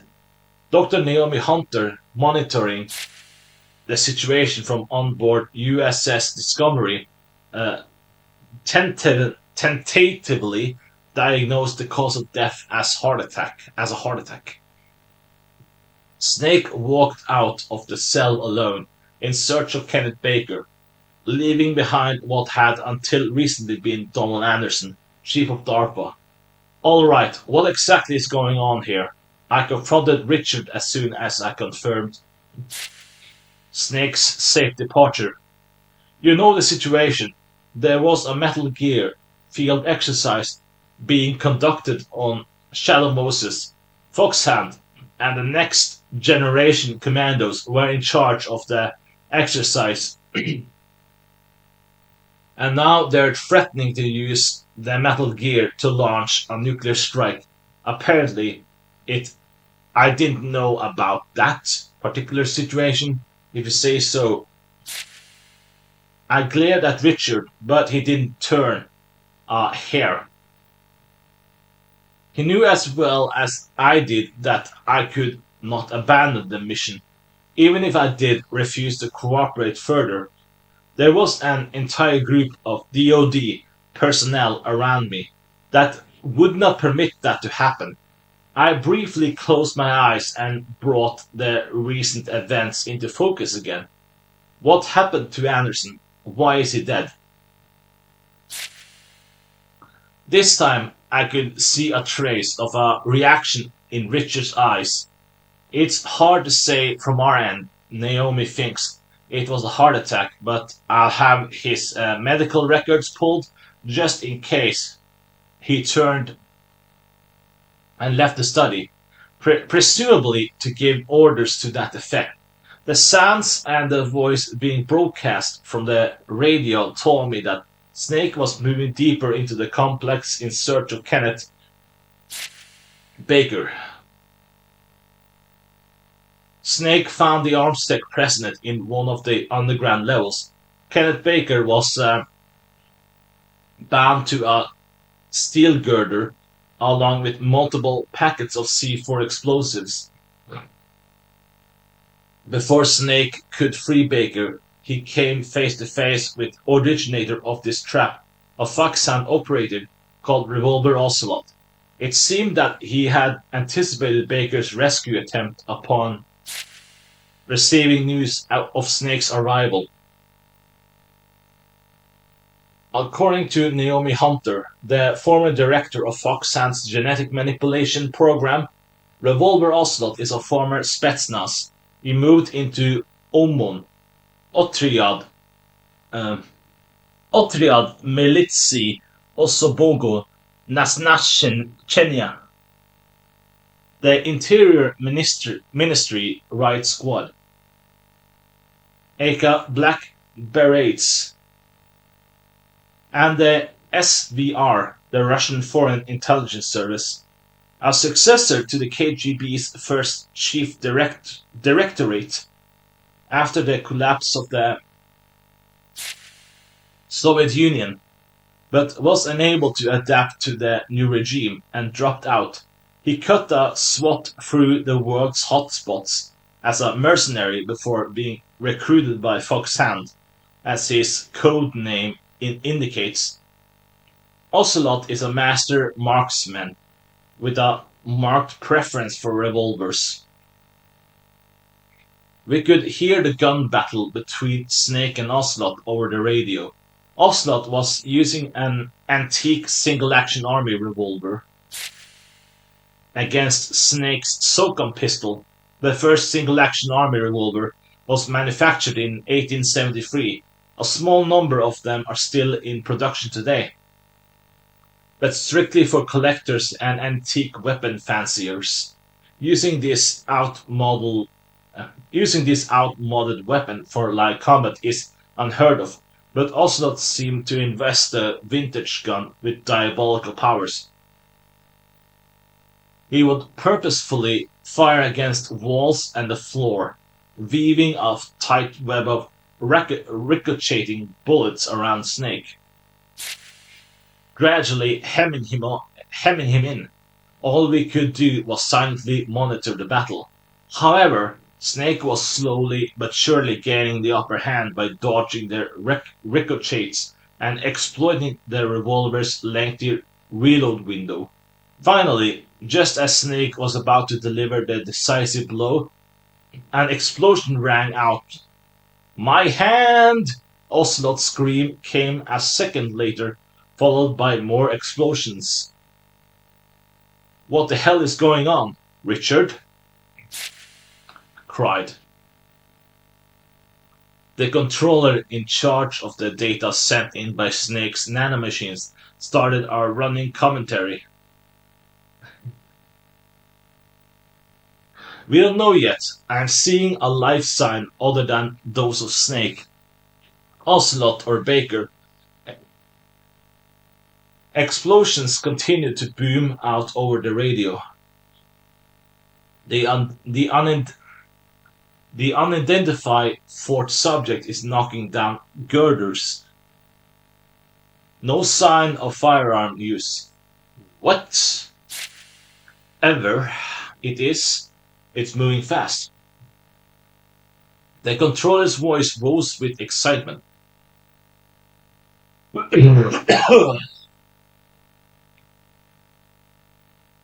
The speed is well above everything a human being should be able to handle. The situation was chaotic. I could make out Ocelot's voice through the roar of collapsing metal. Stealth camouflage? Someone left a job only half done. As for you, we'll continue this later. It seemed Ocelot had left the area. The explosions went on. Uh, the explosions went on one after the other as girders crashed to the ground. In the midst of the collapse, Snake confronted what we could only guess was the fourth life sign. "Who are you?" "I'm like you, I have no name."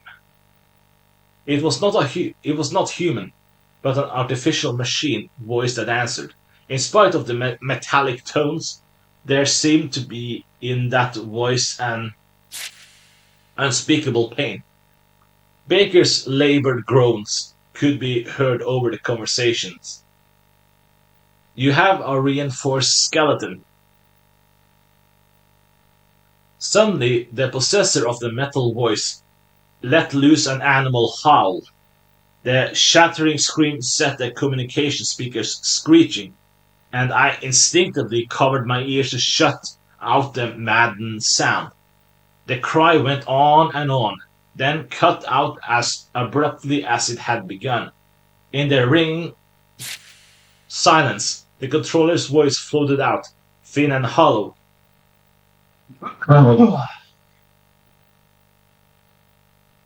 "The fourth subject has disappeared." The words brought us out of a state of shock. "Can we track him?" "Negative. He's vanished. No traces." "Collect as much data as you can. I have the full results on information relayed by the nanomachines. There's an electromagnetic pattern that resembles a stealth camouflage signature. Stealth camo and reinforced exoskeleton." Richard muttered, deep in thought. "Not everything is happening according to plan, I take it?" I inquired with some sarcasm. "It's within acceptable deviation. The mission will go on as planned."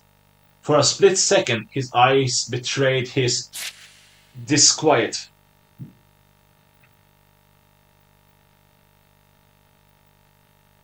Then he quickly recovered his characteristic arrogance. "You just concentrate on your job."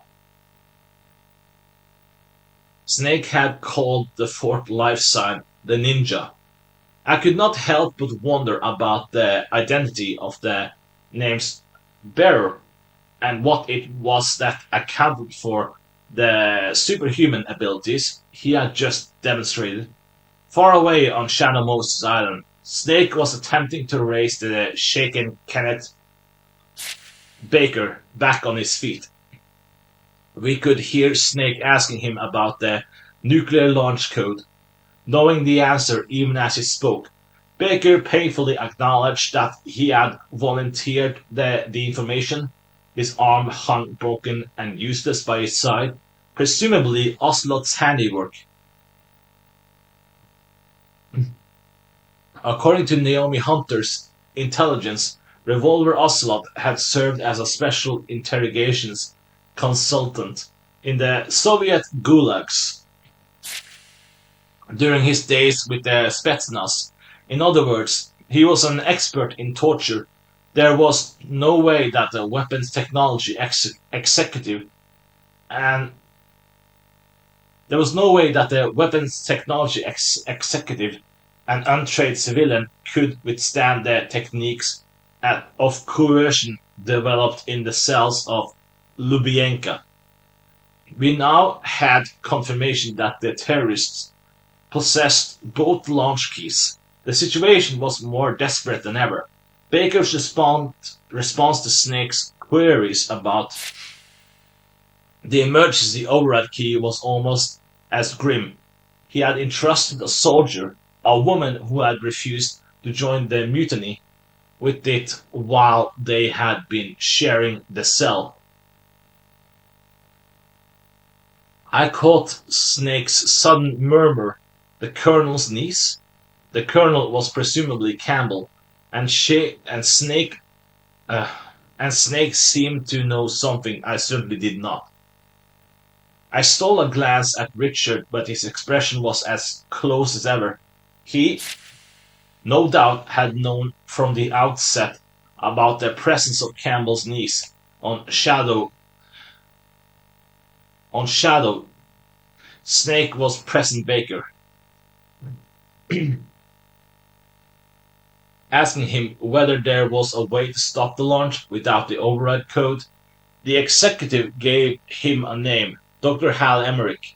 If it were indeed the case that the launch codes were in hostile hands and the strike sequence had been started, it stood to reason that the only person who may know of a way to cancel the launch was the chief of Metal Gear's development program, as Snake promised to search out Emmerich.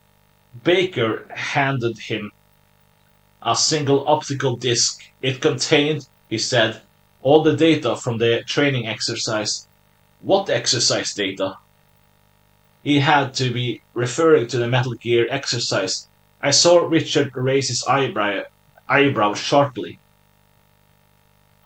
Baker, oblivious to the frenzy of speculation he had remotely set off, continued. There's no need to feign ignorance. You were sent to retrieve this, and we both know it. I was now even more puzzled than ever. If Metal Gear was being developed on Shadow Moses, surely the research data was backed up somewhere outside of the Armstech lab. Not only that, but why would the president of the company have been carrying the data himself? I was apparently not alone in my disconcertment. Snake took the disc, obviously uncertain. It was clear that he, like myself, had not been briefed on the existence of the disc. The disc safely out of his hands. Baker's tones became pleading. You have to stop them. If the truth got out, AT would be finished. I will be finished. But Metal Gear technology is already a known factor. The core technology is, but that's not. Baker trailed off. Suddenly, pale with pain. Oh God, what did you do to me? We could hear his labored coughing as he gasped out. It can't be. That thing. Damn Pentagon bureaucrats! I get it now. You son of a... He tried to lunge at Snake, but reeled back. in fresh wave of pain. Still clutching his chest, he fell down, dead. It was too similar to the last moments of Donald Anderson's life, and the fact had not escaped Snake. He was immediately on the radio with Campbell Colonel. Uh, he was he was immediately on the radio with Campbell. Colonel, you'd better be listening real well. This one dropped dead too. Snake demanded an explanation, but neither Campbell nor Dr. Hunter could provide an adequate one. Snake was clearly dissatisfied. But Campbell directed Snake to cooperate with his niece, Merrill. The only way left to prevent a nuclear strike was to obtain the emergency override key, and the key was in Merrill's hands. Snake walked away from Baker's body in search of the elusive commando. Kenneth Baker had been colluding with Donald Anderson, the DARPA chief, to secretly develop a new Metal Gear on the government's so-called black budget. My later investigations revealed that the regular payments in the tens of thousands of dollars had been made to the corporate account of a firm for which Anderson's wife ostensibly acted as a consultant. The arms tech payoff into this dummy company had started several years ago. The total amount is difficult to estimate, but there is little doubt that Anderson had been bribed to the tune of an astronomical sum.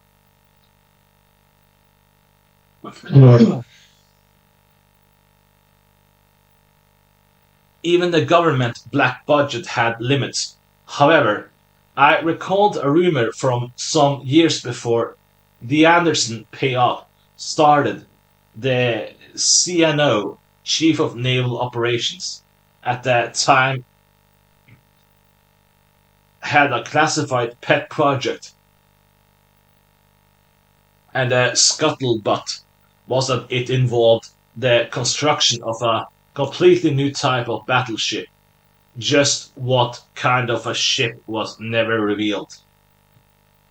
Since the entire program fell apart after the CNO suddenly passed away, the unexpected death coincided with Armstech's launch of the Metal Gear development program. The black budget market for the CNO's little project must have been freed up by his death. The question was whether it had been freed up for allocation to the new Metal Gear's development. The manner of the CNO's death was officially ruled a suicide, but I could not help recall the theories to the contrary that had made its rounds back then. Whatever the background, Anderson and Baker's deaths could not be a coincidence. Anderson's dying words included a reference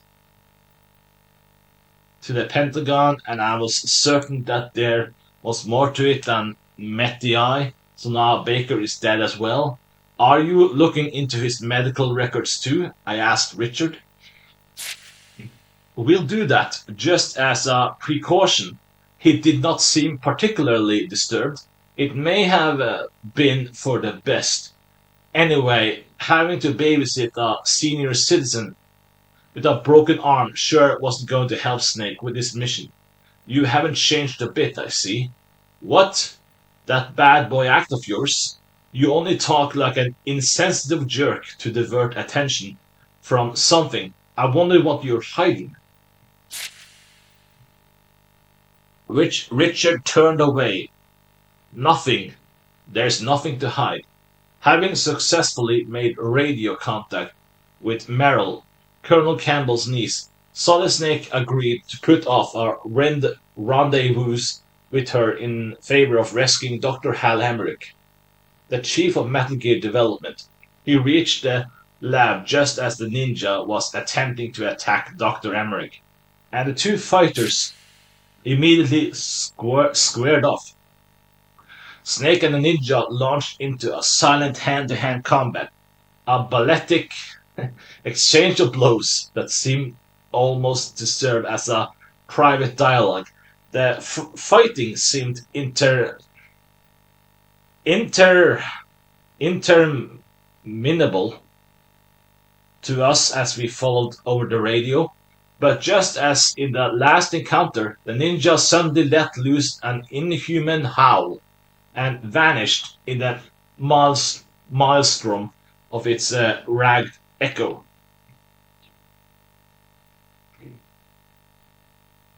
It was our second encounter with the ninja, and we were as in the dark about him as ever. But Snake had recognized something during their battle, and he raised Campbell on the radio. It's Grey Fox. The ninja is Grey Fox. I'm 100% sure. That's impossible. You took him in Zanzibar land. We could hear the perturbation, perturbation in Campbell's voice. Naomi Hunter suddenly cut in. Yes, he was supposed to have been killed, but he wasn't. Dr. Hunter revealed that her predecessor at the helm of Foxhound's genetic treatment program, one Dr. Clark, had been conducting human testing. Grey Fox, the alpha soldier of Foxhound, and the only member allowed the Fox designation, was the subject after he had been shipped back from Zanzibar land, mortally wounded. His superior physical abilities and combat skills had marked him as an ideal test subject for genetic manipulation and skeleton reinforcement experiments. He was listed as killed in action, but kept alive in a lab. I could not help but note with some surprise the emotional tone in which the normally collected geneticist described these events. When Snake asked why she had not volunteered the truth of the ninja's identity earlier, Naomi had only a terse reply. It was classified information, according to records she had seen. The subject, Grey Fox, had died in an accidental lab explosion 2 years ago. I turned to Richard. Is this true? What's true? The accident in the lab. It's true. The cause of the explosion was never determined. Dr. Clark died in the accident, and the only remains they could find of Grey Fox were fragments of the reinforced skeleton.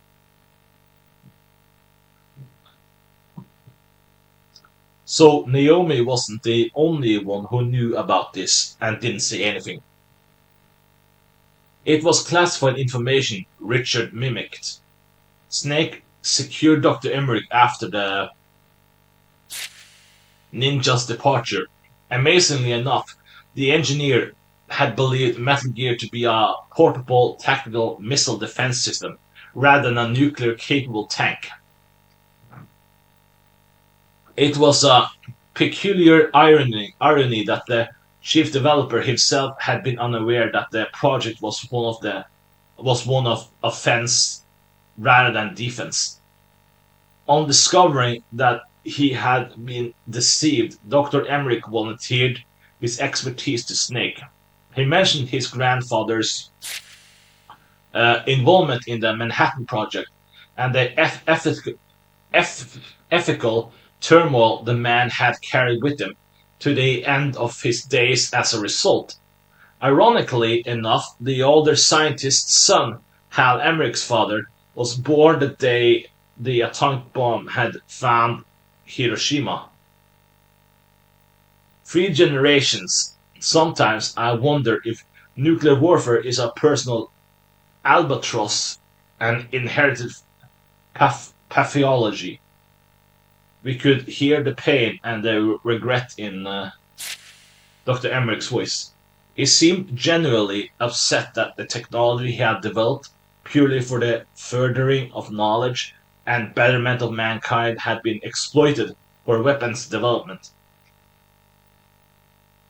You may call me harsh, but I felt little sympathy for him. Technological and scientific innovation need not have direct bearing on nuclear or virological research to contribute to the making of weapons of mass destruction.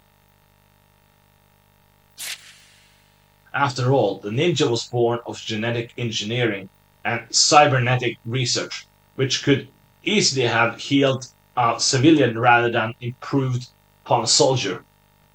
A scientist cannot plead naivete, naivete to the practical products of their own research. The consequences must be anticipated, and the ethical burden of a newly developed technology must ultimately rest with the individual researcher. I wondered if Dr. Emmerich would ever realize that onus. Freed from the laboratory where he was being held, Emmerich clothed himself with a stealth camouflage of his own making and promised to keep out of sight. With a stealth camo, he could easily evade the terrorists' surveillance.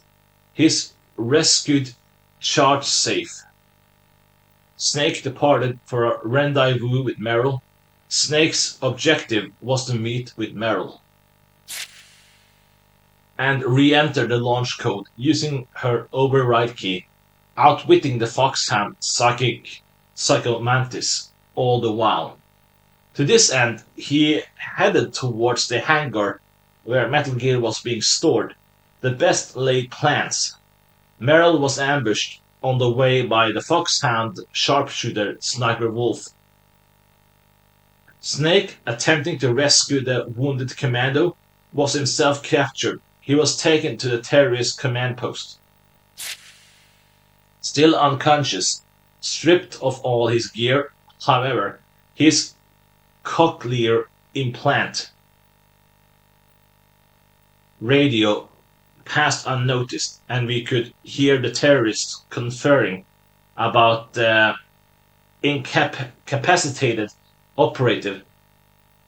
We gathered from their talk that the preparations for the nuclear launch were complete. Richard was unusually intent on identifying the individual terrorists in the room. From the voices involved in the conversation, we confirmed the presence of Sniper Wolf, Revolver Ocelot, and the leader of this uprising himself, Liquid Snake.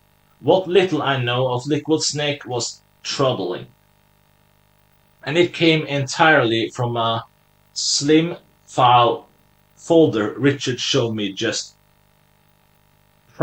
prior to mission commencement. The man with the same designation as Solid Snake was recruited into Foxhound after Solid Snake's departure from the unit. His fighting skills were formidable, and he quickly rose to leadership position in Foxhound's field operation team. His real name, place of origin, and other information remained classified. Only a single photograph accompanied the documents, and I had not been able to contain my astonishment at the sight of it. "It's not a mistake. That is Liquid Snake," said Richard, echoing my thoughts. "But how?" The face in the photo was the spitting image of Solid Snake. I wouldn't know, but once the two snakes run into each other, something may come out. His words were non-committal, but Richard's tone spoke volumes. And now the two snakes, Solid and Liquid, had indeed come face to face. But Liquid had little to say. "So long, brother," he called out before turning and walking away. The voice was full of hatred, but there was also something in it that seemed to confirm and gleefully anticipate another meeting. Why this was was as mysterious to me. as the reason he called Solid Snake brother. I would not find out the truth until a little later. What awaited Snake after his brief encounter with Liquid was Ocelot's KGB tested interrogation techniques. Ocelot apparently had no interest in extracting information, but rather appeared to be enjoying the acts of torture for their own sake. Snake's ragged gasps echoed from the radio in the silence of the control room. The heart rate and other physiological data transmitted by his nanomachines graphically demonstrated the extent of his suffering. All we could do was listen and wait. After Oslo was done, the battered Snake was taken to a cell. Campbell soon established radio contact with him, but Snake had some hard questions for his former CO. Instead, he had realized that Metal Gear was a nuclear delivery system, and for once, Campbell was at a loss for an answer. So you did know about this all along, Snake rasped out bitterly. Campbell continued to be silent. It was all the confirmation Snake needed. You should have told me. I'm sorry. Pawns don't need to know. Is that it? You changed. Campbell had no rebuttal to Snake's barbs. According to Campbell, even the president had apparently been unaware of the existence of Project Rex until the day before. To make matters more complicated, he was due to meet with the Russian president the following day for the formal signing of START 3. The treaty stipulated further reduction of the nuclear arsenal, picking up where START 2 left off. The agreement would reduce the number of Russian and American tactical ballistic missiles to somewhere between 2,000 and 2,500.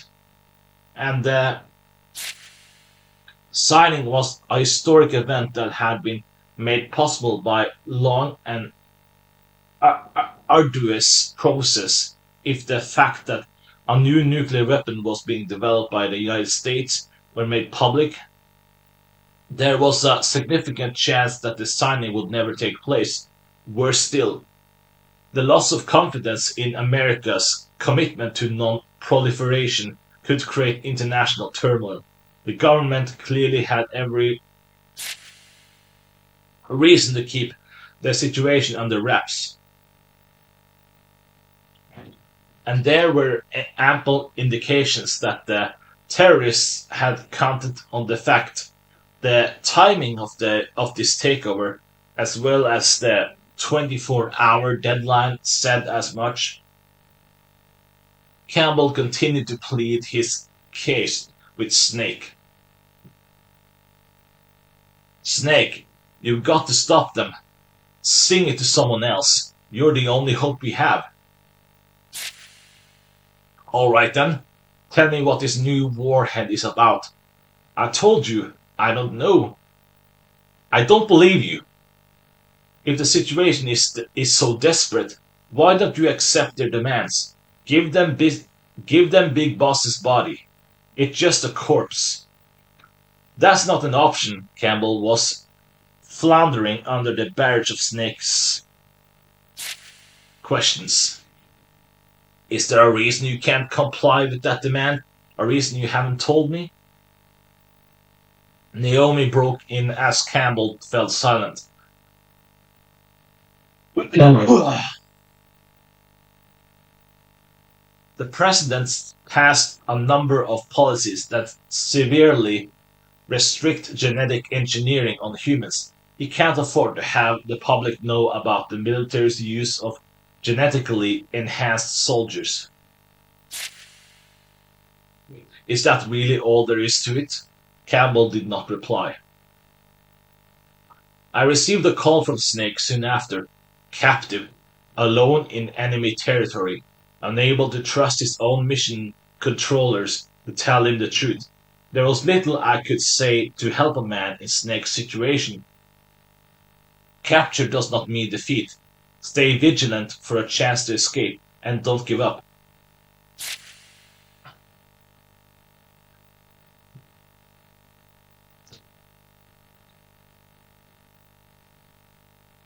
I had doubts about the effectiveness of these words coming from someone with no combat experience, but it was the best I could offer. We had no choice but to trust in Snake's abilities. As I closed the radio channel, I caught Richard studying me. Yes, you're very passionate about this job. Do you object? It's the job you forced on me, after all. No, but I admit that I'm a little jealous. Ah, the jealousy act. Yes, I know that one too. Richard averted his eyes. I wouldn't call it an act. If, now forget it. He lit a cigarette. Chesterfield, the same brand as Humphrey Bogart. You still smoke the same brand? You know me, once I decide I like something, I can't kick the habit. Cigarettes, line of work, woman, everything. He didn't look at me as he replied. The torture was conducted again and again, solely for the purpose of breaking Snake. He held out each time, but his strength was steadily ebbing, and the voice we heard over the radio was growing more labored. Naomi, talk to me. I need something to distract me. What do you want me to talk about? Anything. I'm not good at finding things to talk about. Uh, things to talk about. Tell me about yourself. About me? That's not so easy. You got any family? It's not a very happy story. I don't have any family. I guess there was one person, someone who called himself my father. Where is he? Dead. I killed him. I was even more taken aback by what Campbell volunteered next. You're talking about Big Boss. What? Big Boss was your... No reason you should have known. Campbell elaborated to Naomi. It was 6 years ago in Zanzibar land. Snake and I are the only ones who know about it now. Oh God! Was Big Boss really your father? Naomi still seemed disbelieving. That's what he said, and that's all I know. You knew and you still killed him. Yeah. Why? Naomi asked fiercely. There was a pause before Snake answered, because that's what he wanted, and what I wanted. But it's still patricide. Yeah, no. My personal nightmare too. Snake's voice was the faintest we had heard. Is that why you left Foxhound? Maybe. I can't deny that it felt good to lose myself. It's easy to do that in Alaska. After a moment of silence, Naomi confided in a low voice. I don't really have a family of my own either. I have a brother who put me through college. That's it. He's not a biological brother and a lot older than me. Where's he now? Naomi reply, Naomi's reply was deeply pained. He's gone. There was deep sorrow in her voice, and I thought something more. A stepbrother who put her through school. I wasn't told about that, Richard muttered. There was suspicion in his voice, and puzzlingly enough, a hint of anger. I opened the personal profile on Naomi. Naomi Hunter, born New York City, 1908, 1908X, PhD in genetics, recruited by the industry giant ATGC soon after completing a doctoral program, moved to California's so-called biotech Bay Area, led several genetic therapy programs, until recruited by Foxhound to fill the post of chief geneticist as a result of her accomplishments in this field. Parents died in car collision when Naomi was 2 years old. One brother 10 years her senior. A US Marine killed in training related accident when Naomi was 17. Richard thought for a minute, then scribbled something in his notebook. Summoning one of his men, he tore the page out and handed it to him. Wire this message to the skipper of USS Discovery and make sure Campbell doesn't know about it. What are you plotting now? I know even as I asked what Richard would not what are you plotting now? I knew even as I asked that Richard would not respond. The torture was repeated time and again, but Snake managed to take advantage of the guard's waning vigilance and escape. The location and the fate of his fellow hostage, Merrill, eluded us, evading the intense manhunt that followed. Snake still refused to stray from the course that led to the Metal Gear hangar. What drove him? Guilt for Merrill's capture? And an urge to avenge her? A sense of duty to the mission? The will to stop the carnage of a nuclear strike? None of them seemed to apply to Snake. He was an enigma. We could do little but watch over him as he ran, wounded and exhausted. After successfully taking on Sniper Wolf as she re-emerged for an ambush, Snake closed in on the Metal Gear hangar only to discover Vulcan Raven blocking his way. The giant Foxhound operative, armed with a fighter plane Gatling gun, was a daunting enemy in the end. However, Snake eventually prevailed. The stricken Raven, leaning against the wall, started to speak as Snake approached him. There are some breeds of snakes that nature never intended. I think you and the boss belong to one of those. Go and settle it with him. I'll be watching how it ends. The dying Raven then dropped the bombshell. I'll give you one clue. The man who died in front of you wasn't a DARPA chief, it was Decoy Octopus. One of us Foxhands. He was a master of disguise. I guess the Grim Reaper was the only one he couldn't fool. Is he dead? Raven did not answer. Snake's sharp query. Snake tried another tack. Why go to all that trouble and impersonate Anderson? Raven smiled faintly. That's all the clue you're going to get. Everything else you'll have to figure out yourself. A few minutes later, Vulcan Raven died. Richard was chagrined. So that's how it was. They had us completely fooled. Why would Octopus impersonate Anderson? I asked. I don't know. Maybe to get information out of Snake. That would mean that they knew Snake was coming. Richard stubbed out the cigarette without answering. His face was expressionless, but I knew exactly what he was thinking. We had a leak. While Richard and I were talking, a call was made to Snake. Snake, it's me. Master, Snake answered. It was apparently Master Miller. I need to talk to you about Naomi Hunter. Turn the monitoring off. Miller had barely finished his instruction before Campbell cut in. What about Dr. Hunter? Miller made an exasperated sound. It was clear that he had not intended Campbell to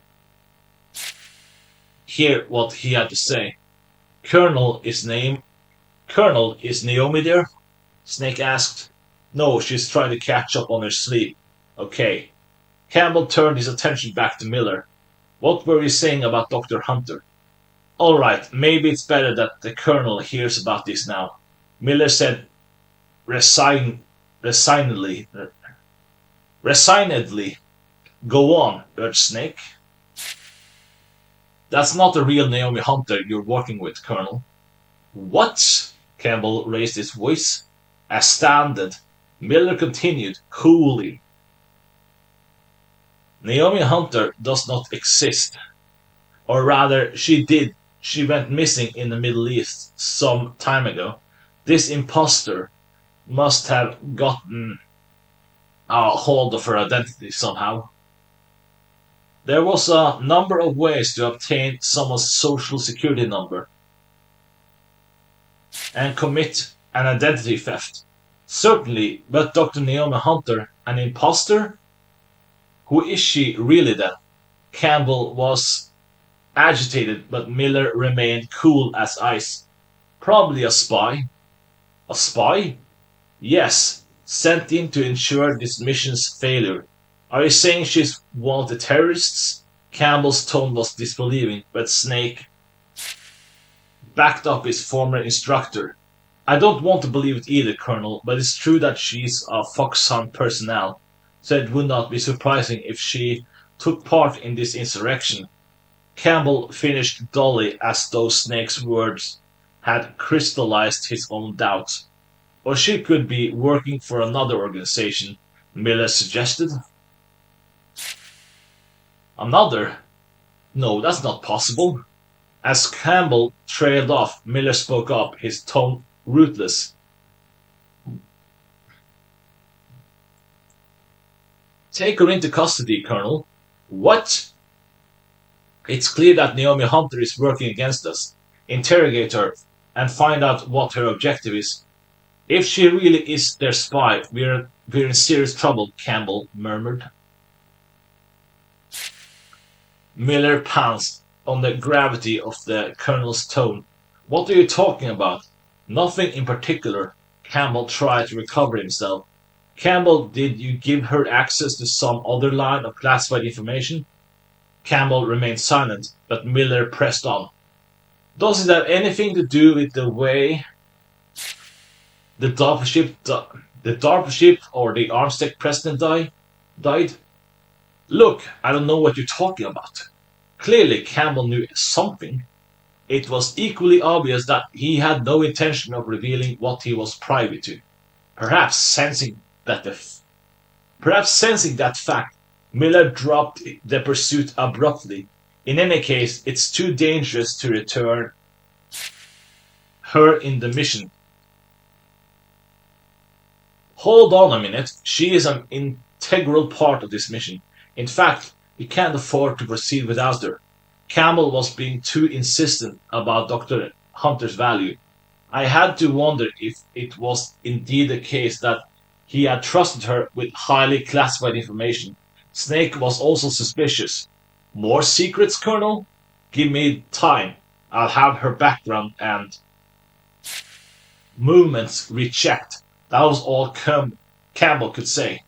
Hurry, find out what she wants as quickly as possible. Miller was unrelenting. Of course, Campbell agreed reluctantly. Snake, just give me some time.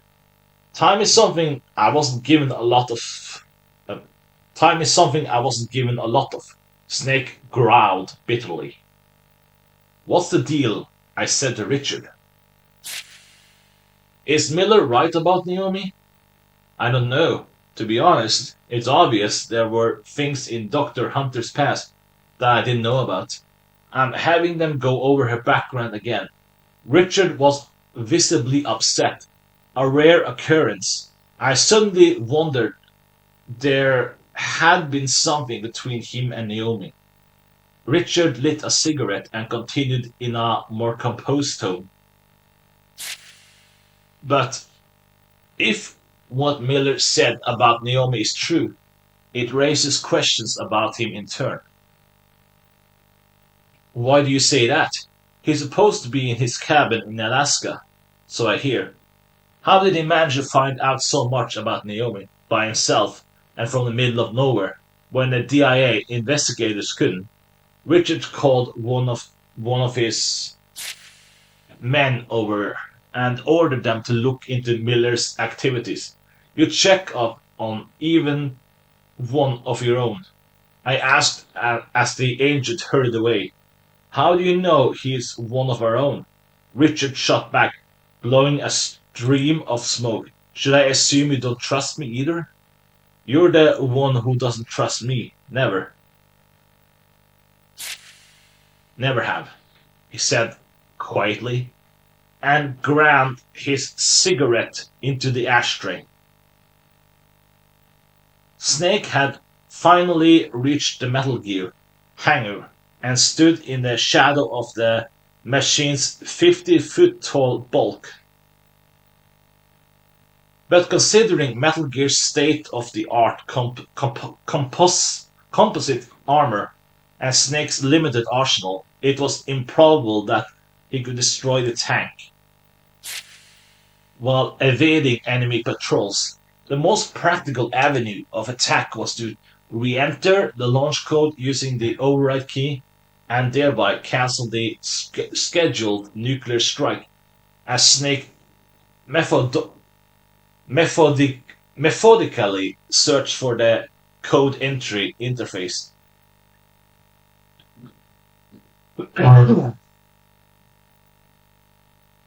Emmerich radioed in. He had been making himself useful by breaking into Baker's protected files. From these, he had pieced together the true nature of Metal Gear and its prototype warheads. According to Emmerich, the weapons According to Emmerich, the weapon used a built-in railgun to fire the ballistic missiles clear of the atmosphere. The missile would then automatically realign itself and re-enter the atmosphere on its designated trajectory toward the target. I understood exactly what all this meant, and the knowledge left me cold.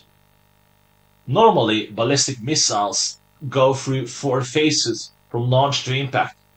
The first is the boost phase, which consists of the time between the missile's launch and the point at which it leaves the atmosphere and exhausts its supply of rocket propellant. Following the burnout, the rocket enters the post-boost phase, which concludes with the separation of the re-entry vehicle that contains the warhead. The third stage is the mid-course phase, in which the re-entry vehicle separates and achieves a controlled descent back into the atmosphere. The warhead's re-entry into the atmosphere and its arrival at the target mark the fourth and the terminal phase. The current missile defense systems detect incoming ballistic missiles by scanning for the rocket burn that takes place during the missile's boost stage. However, Metal Gear's missile technology employs a railgun rather than conventional rocket propulsion to achieve boost stage acceleration. As a result, there is nothing for existing missile defense systems to detect. The railgun's effectiveness is nothing short of amazing, with a range of over 3,000 miles, rivaling that of mid-range ballistic missiles. It reliably homes in within 170 feet of the target 50% of the time, placing it in the same class as high-end ICBMs. The ability of a Metal Gear to conquer virtually all terrain means that the railgun can launch a stealthy nuclear strike from almost any spot on the globe.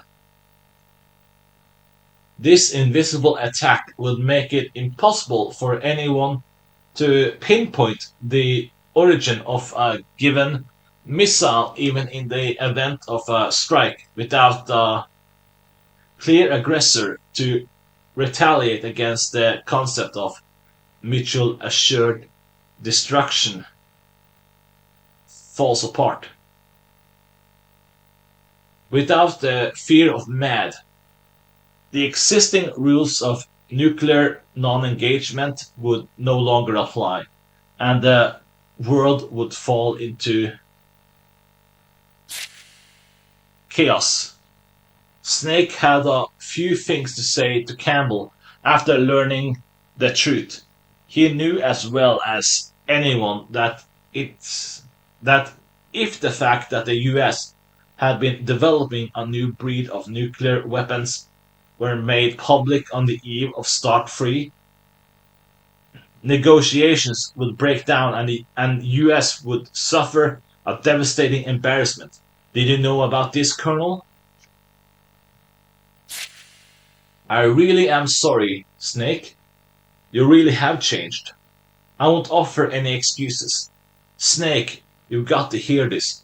Dr. Emmerich broke in, ignoring Campbell. The new missiles were complete in simulation. Only.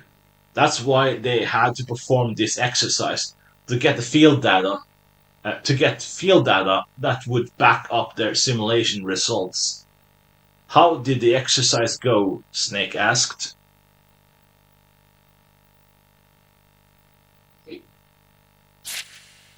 Emmerich's reply was discouraging. It seems to have gone better than they expected, but I can't find any of the data. There isn't a trace of the thing on the entire network. You'd think it's backed up somewhere, but silch, it's on the optical discs that Baker gave me. You mean you still have it? Campbell exclaimed hopefully. No, Oslo took it, Snake replied bitterly. It must have happened when he was a hostage. Did this mean that Oslo had known of the existence of the exercise data beforehand? This doesn't look good, Campbell murmured deep in thought. I glared at Richard. You knew about this too, didn't you? Knew what? The small matter of this new nuclear weapon technology. Richard shrugged. If I told you, would you have cooperated? You probably would have tried to leak it to some media contact, and that would have forced our hand. He left it at that. Would he have had me killed in the interest of national security? Something like that, I supposed, in the world Richard inhabited. Preserving secrets always merited higher consideration than human life, but I was a privy to that secret now. What would happen once the mission ended? I felt a chill go down my spine as I considered the possibilities. Richard was quietly putting on his cigarette. He had too many men with him, working for him every moment. There was no way I could simply walk out of this house. But I had something up my sleeve as well, and I was not about to let myself be exploited without a fight. I looked over at my PC. The screensaver had kicked in, and geometric patterns flitted across the dark monitor. I slipped my PDA into my pocket and headed for the bathroom to send some mail. One of Richard's men trotted over with a slip of paper. Richard studied it and after some consideration raised Campbell on the radio. What can I do for you, Major Ames? Campbell's tone was openly hostile, but Richard paid no heed. Colonel Campbell, I'd like you to start interrogating Naomi Hunter.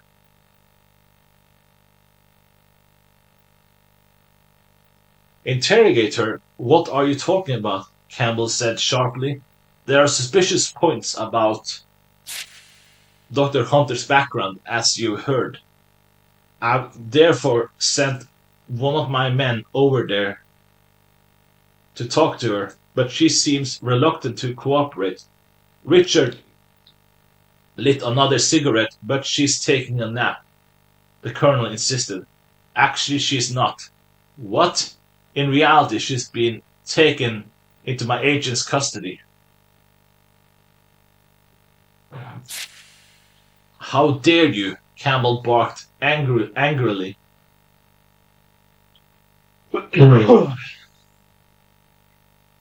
Richard was unfazed.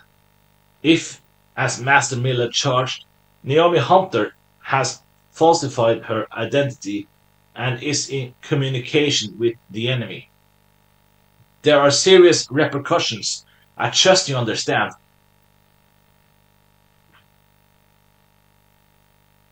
Foxdie, Campbell groaned. Foxdie, this was something new.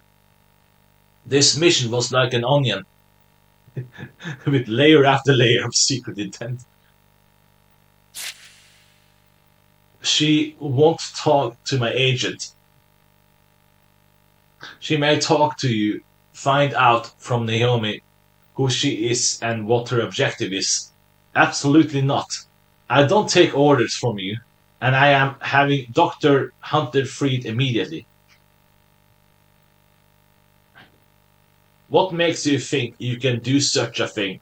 Replied Richard, exhaling a cloud of smoke. There was a long silence. Who exactly the hell are you? I could hear the barely suppressed rage in Campbell's voice. The DIA wouldn't have the authority to send a man into a Navy submarine and hold someone prisoner. Richard did not answer. Campbell continued, and that's not the only thing. Nothing has been done through the usual channels, including the way you induced Snake and I to cooperate. This mission isn't even official business, is it? So who else can mount such a major operation? Campbell suddenly broke off, as though struck by something. Is it possible that the Patriots? He murmured. Richard ignored Campbell's outburst. Does it matter what I am? It doesn't change the fact that your life, not to mention your precious Meryl's life, is in my hands. Isn't that right? This time it was Campbell's turn to be silent. I had never suspected that his participation in the mission had been arranged by force. The Colonel was literally fighting for his and his niece's life. Think it over carefully, Colonel. Richard's voice was the coldest I had ever heard. There was no reply from Campbell. A Snake has no need to know about any of this. We need his full cooperation at this point. Just tell him that Naomi was a terrorist spy and was apprehended while sending them a coded transmission. Do you expect me to betray a friend? Keep him in the dark. Campbell objected furiously. A friend? Are you referring to Snake? Richard smiled coolly. Do you really think he considers you a friend anymore? He had hit a sore spot. Campbell had no answer. Richard moved in for the kill. You already lied to him too many times, against my will, under your threats. Campbell was roaring, but Richard barely seemed to register his anger.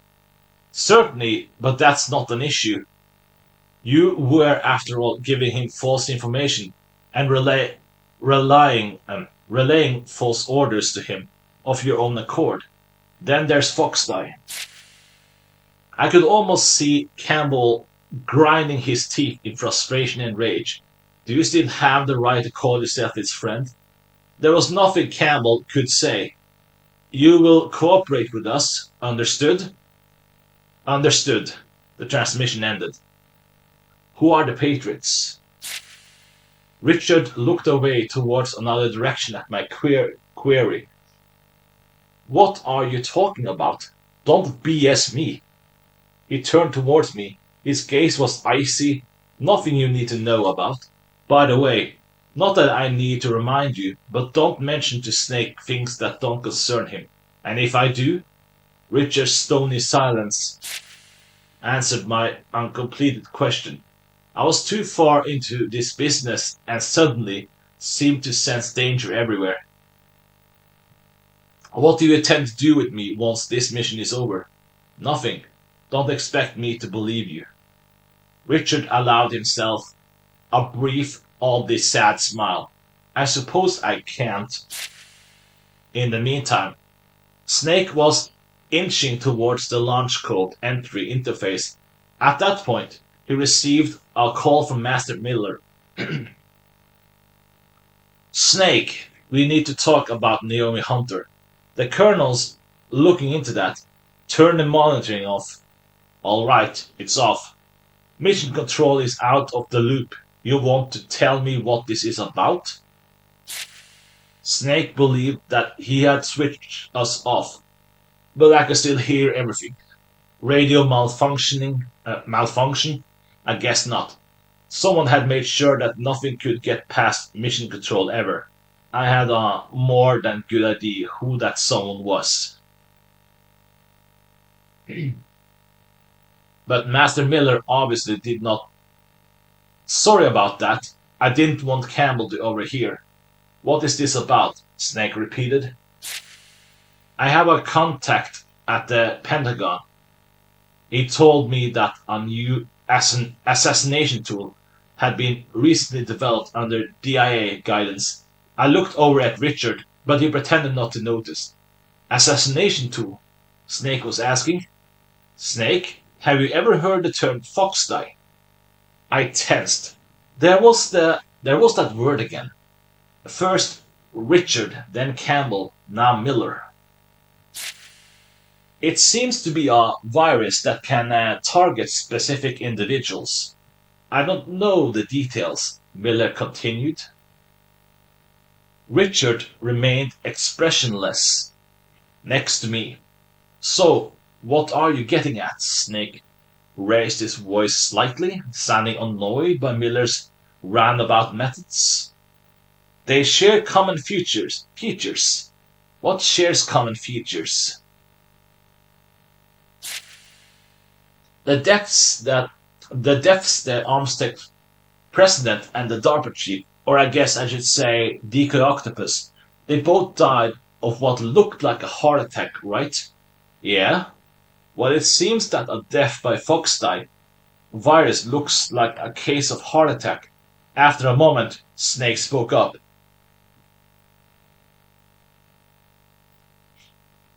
Are you saying that Naomi was the one who set this up? Snake, think. Did Naomi give you any kind of a shot? The nanomachines? Snake murmured. Snake had in fact been injected with nanomachines and anti-hypothermia compound before the start of the mission.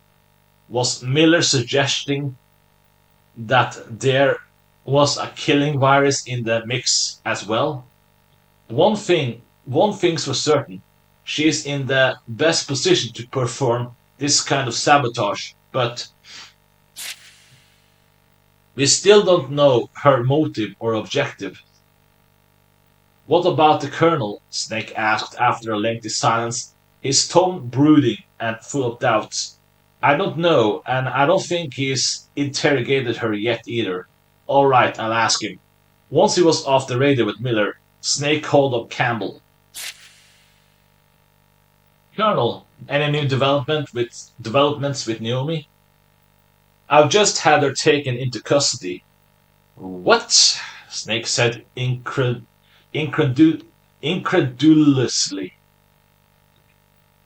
She was sending a coded transmission to an Alaskan location. I don't want to believe it, but she's definitely one of the terrorists. Campbell sounded anguished. Are you sure? There's very little doubt. She's being interrogated right now. What kind of interrogation? I don't want to resort to force, but we don't even have a thiopentophal on hand. Let me know if you learned anything. Unaware of the machinations behind this latest development, Snake ended their communication. I longed to tell him the truth, but knew that Richard and his men would never allow that to happen. Despite his growing doubts, Snake continued to penetrate deeper into the hangar. He had almost reached the code interface. when a call suddenly came in. Snake, can you hear me? It's Naomi. Naomi, Snake exclaimed in surprise. What are you? Richard tensed and leaned forward. I managed to get to another transmitter. The colonel and the others haven't noticed yet. Naomi whispered rapidly. Naomi, is it true? What the colonel says? Yes, but not everything I told you is a lie. Some of it was the truth. Her voice was sorrowful. Who are you really? I don't know. I don't know what my parents looked like even, or what they were called. What the name I use, the whole identity with hard cash. Remember I told you why I was so fixated on genes? That was the truth. Because you wanted to know who you were. That's what he said. Yes, I know what I am. My ethnic background, age. Naomi, there was a pause before Naomi started speaking again in a rush. I was picked up in northern Rhodesia in the 80s. I was an orphan. Rhodesia, during all the guerrilla warfare, Zimbabwe used to be a British colony, you know. There was a sizable Indian population there then. Maybe that's where I get the color of my skin, but I'm not even sure of that. Naomi, why dwell on the past if you can't understand who you are now? Isn't that all that really matters? Understand what I am myself? No one could ever understand me. Least of all of myself. Naomi's voice was suddenly defiant. I was always searching for myself, alone, until I met my brother and him. Your brother? Snake asked. Yes, Frank Jaeger. What did you say? Snake was taken aback. He was a child soldier too. He found me almost dead of starvation on the bank of the Zambesi and fed me from his own small ration of food. Child soldiers, it is not rare for children to participate in war as combatants in many of the most conflict-ravaged regions of the world.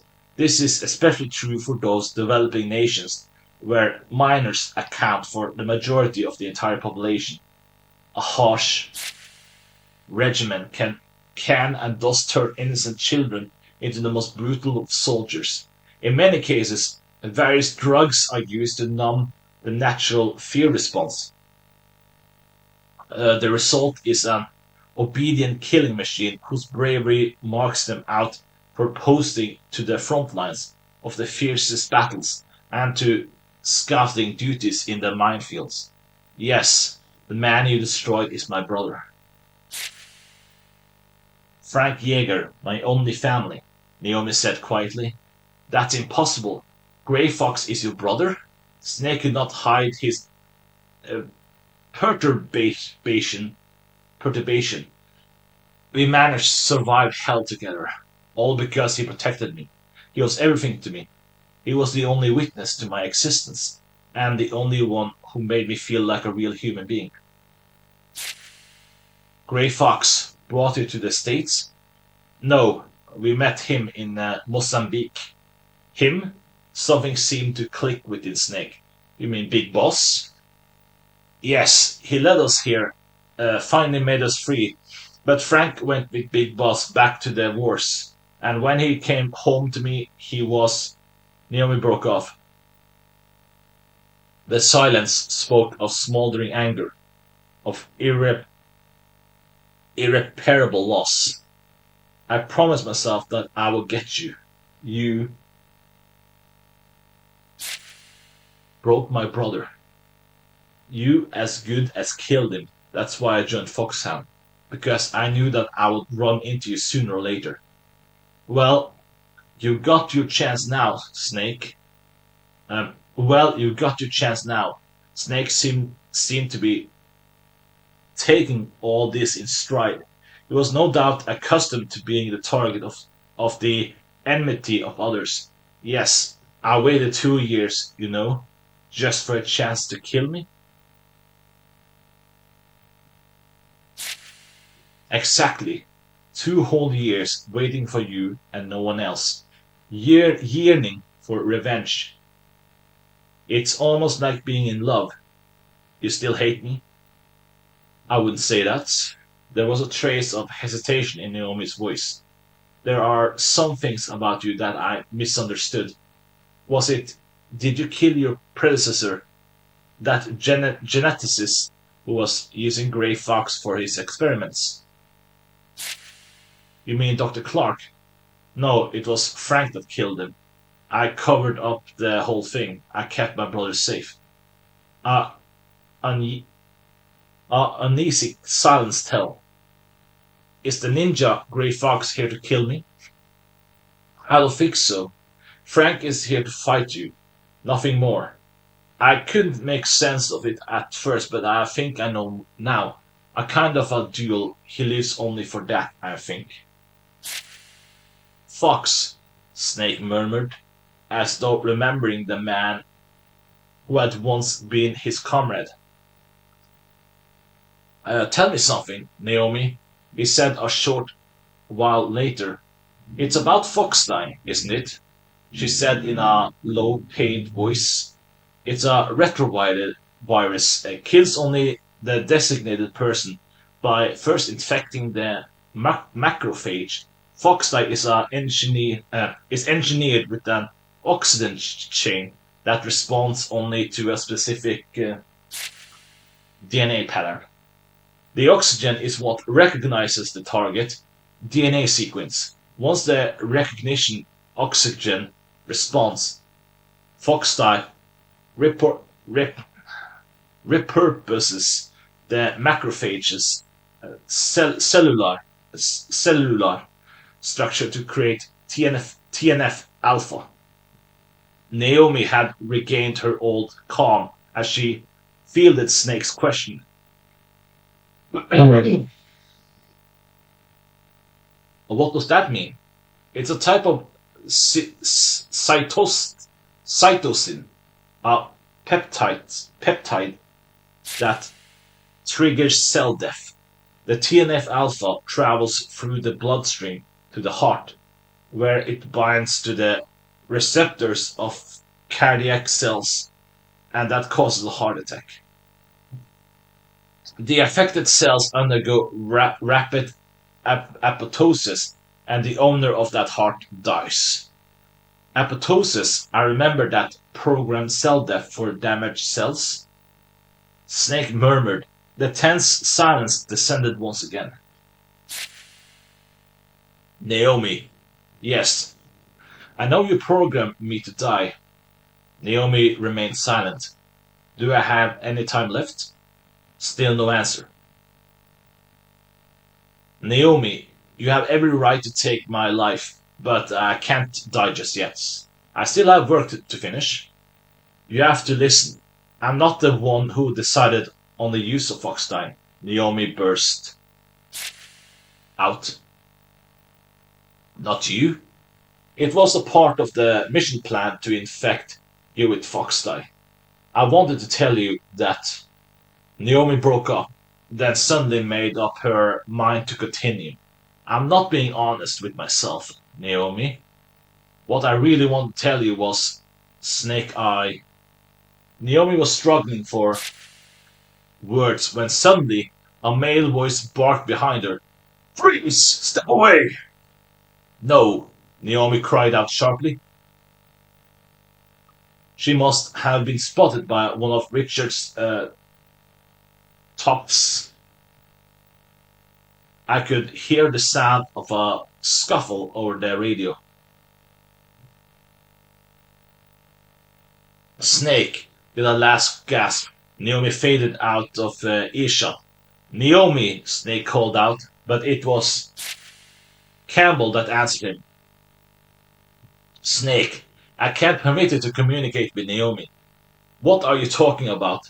She's officially out of the mission. What did you do with her? How was infecting me a part of the plan, Colonel? Let me talk to her.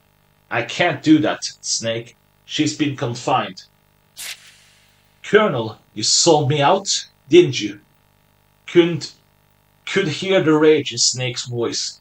Don't waste your energy thinking about things you can't change. Campbell said, his voice carefully guarded against any emotion. Stopping the Metal Gear is your first priority, don't forget that. I can't believe Naomi was Gray Fox's foster sister, Richard murmured bitterly.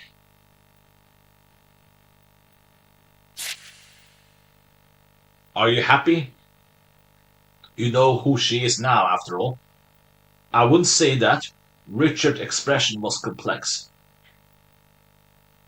She said she wasn't the one who deployed Foxdie.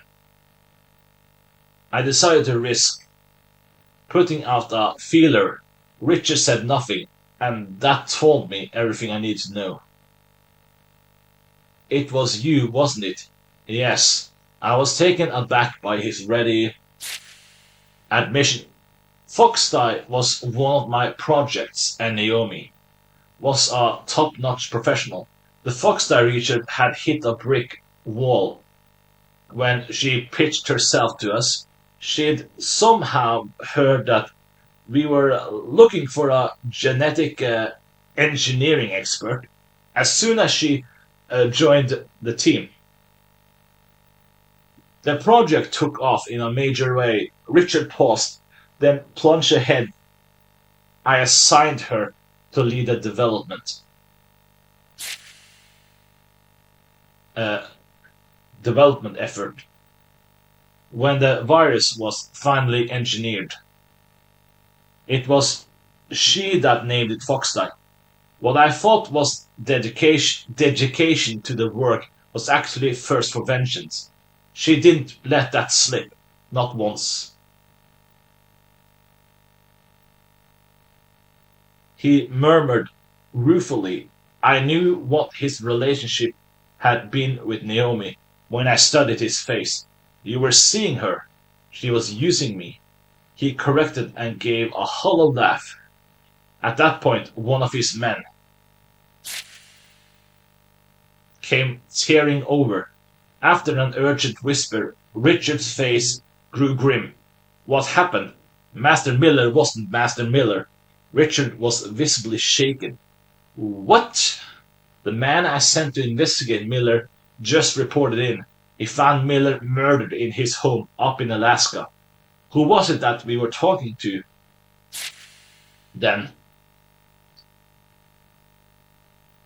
But there was no one who could provide an answer to that question.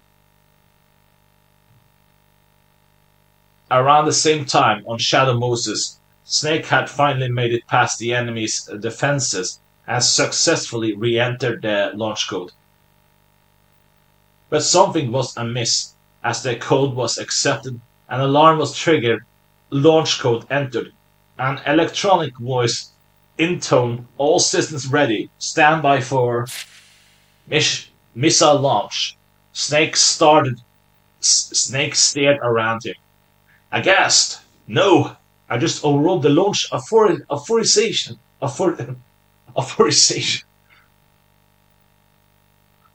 Authorization. He cried. His questions were answered by an unexpected source when a radio call came in. Thank you, Snake.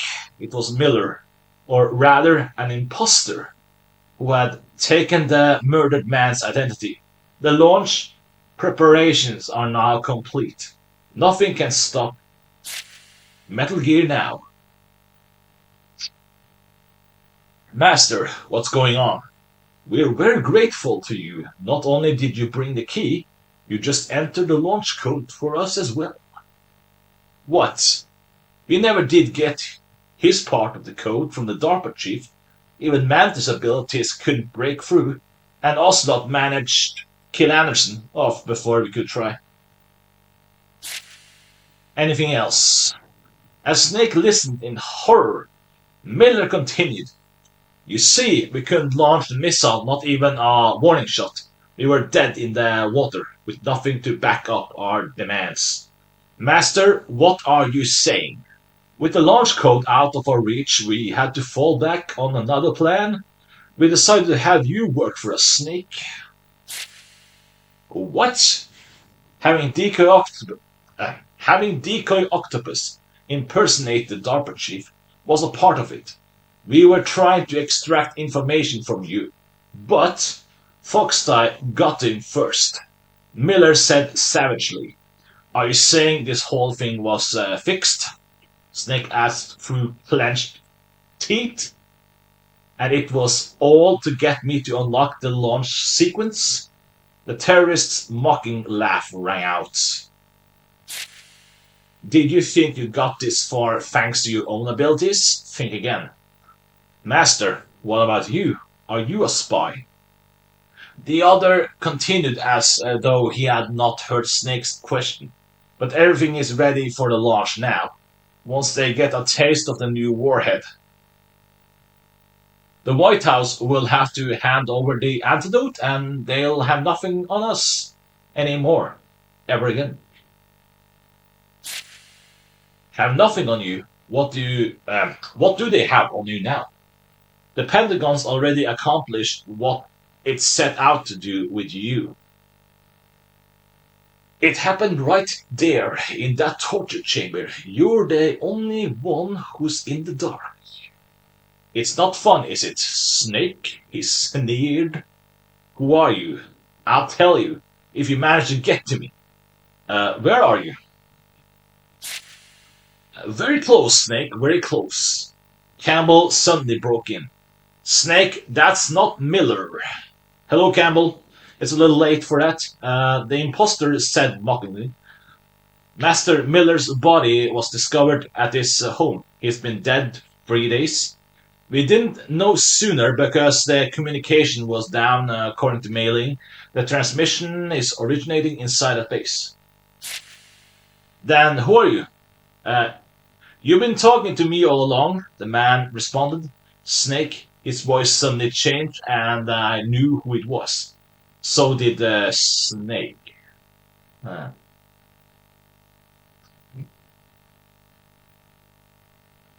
Liquid! Snake broke off communications and started to run. Metal Gear had already been activated by the time Snake reached it. Liquid was about to climbed into the pilot's seat when Snake called out to him. The barrel of his SOCOM pointed straight at Liquid. Liquid! Are you going to shoot your own brother? Liquid remained languid. Why did you impersonate Miller? To manipulate you, of course. Liquid said conversationally, as though the two were discussing the weather. It worked too.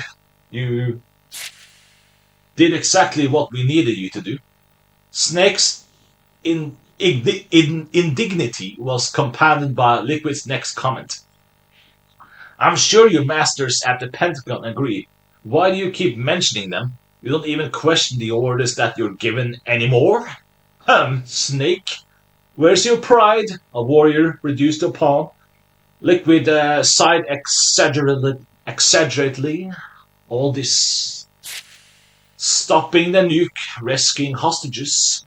It's a charade. Charade? Snake was taken aback. All the Pentagon wanted was to effect a meeting between us. Liquid explained, obviously enjoying Snake's reaction. That's how the arms tech president and decoy were gotten rid of. Can't be. Actually, it can be. The point was to selectively kill us off and retrieve our extremely expensive genetically engineered corpses along with Metal Gear. You were sent in by the Pentagon merely as a Foxdie vector. Snake was in shock. That's insane. And Naomi was she working with the Pentagon all along? That's what they thought. But she it seems, she wasn't quite as soft as they read her to be. What do you mean? I have ears at the DoD. Naomi apparently managed to make some tweaks to the virus right before the mission. Her motive and objective are unknown. I heard Richard's impatient grunt beside me. Is that what you had Naomi arrested for? To discover why she did what she did? Snake challenged. Very good. It's disappointing that it was nothing more than a run of the mill revenge scheme. But we still don't know what kind of changes she introduced to Foxdie. Liquid fell silent for a moment, then continued. But enough of that. I already added Foxdie antidote to my list of demands to Washington. There's an antidote? Snake asked in surprise. There should be. Hunter would be the only one to want to know, but even that may not be necessary. Why not?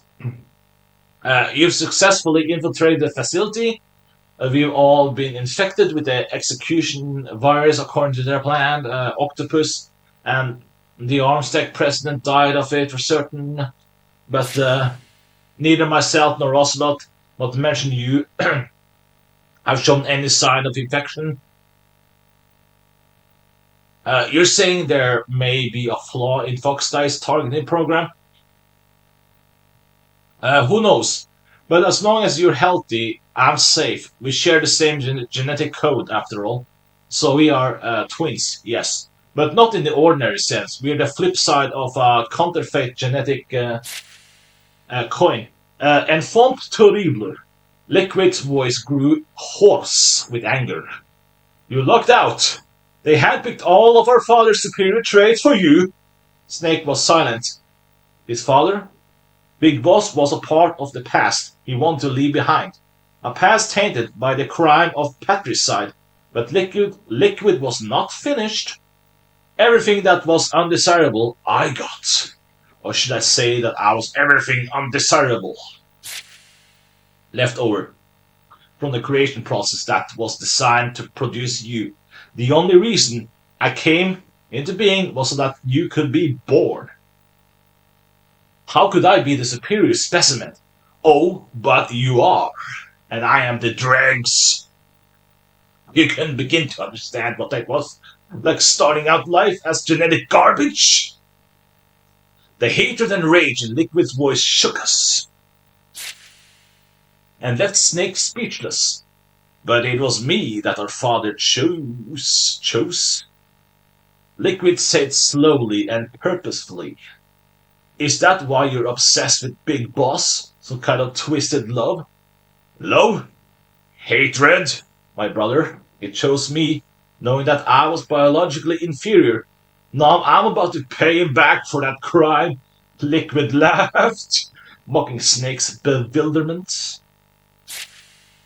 You couldn't understand that either. Someone who got the chance to kill his own father wouldn't. You managed to deprive me even of that revenge that I will accomplish what her father dreamt of and never achieved. That's how I'll kill him. By surpassing him, Liquid ended his proclamation by leaping into Metal Gear's cockpit. Snake fired a burst from his SOCOM, but the bullets ricocheted off Metal Gear's armor. Damn! Snake gnashed his teeth as Liquid called out mockingly from the cockpit. Snake, count yourself lucky. You get to die by the greatest weapon the world has ever seen. It's the least I can do for my brother. Metal Gear, already in activation mode, started to stir. A high-pitched noise, like the whine of a turbo engine, began to sound as Liquid's voice boomed out of the amplifier. I'll give you an advanced showing of what? The rest of the world will learn soon that the 21st century will belong to a devil they don't know.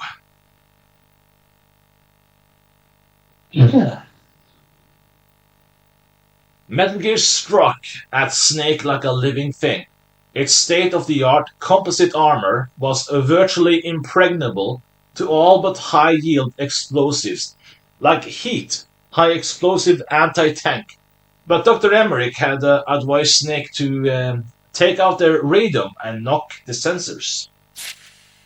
offline in a bid for survival. Snake struck again and again, but he was fighting a difficult battle, given Metal Gear's immense firepower and agility. Finally, one of Metal Gear's huge feet lashed out towards Snake in a crushing blow. "It's time to die, Snake!" Liquid called out. The foot hit the floor with a deafening crash. Snake, however, had escaped. Someone had pulled him out of the foot's path at the last. Second. "Get out of here now!" The voice was a familiar one. "Grey Fox," Snake cried out. The ninja, or rather Grey Fox, launched a fiery arc towards Metal Gear, destroying the radome. The tank froze in conclusion for a second. As Snake and the ninja found cover during that brief lull. "Why, Fox? Why are you helping me?" "I'm a captive, Snake. Death is my prison. You're the only one that can release me," Grey Fox replied, his voice clear and sane. "Fox, don't involve yourself in this business anymore. Think about Naomi. She's destroying herself trying to avenge you." "Yes, Naomi. You're the only one that can stop her," Snake urged. Yes, Naomi, you're the only one that can stop her, Snake urged. But Grey Fox's reply was discouraging. "No, I can't." "Why not?" "I'm the one that killed her parents." Grey Fox's stark words stunned Snake. "I was just a child myself. I was just a child myself, and I could stand to kill her, too. I took her with me because it was the only way I could think of to assert the guilt. I raised her to satisfy my half-baked conscience, but she gave me the love and respect I didn't deserve. Called me her brother. Fox, we may have looked like a happy little family, but I was terrified every time she looked at me in the eye that she would see the truth. Tell her for me, will you? Tell her that I'm the one who took her family from her, not you." Many former child soldiers are permanently traumatized by their horrific war experiences.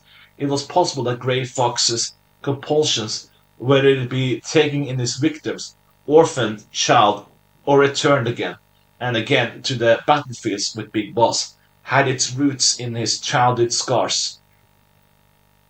"There you are," Liquid called through Metal Gear's speaker. A concentrated volley of Vulcan cannon fire followed, the rounds closing in on Snake and the ninja. "It's almost time to finish this," Fox cried. "Slow him down."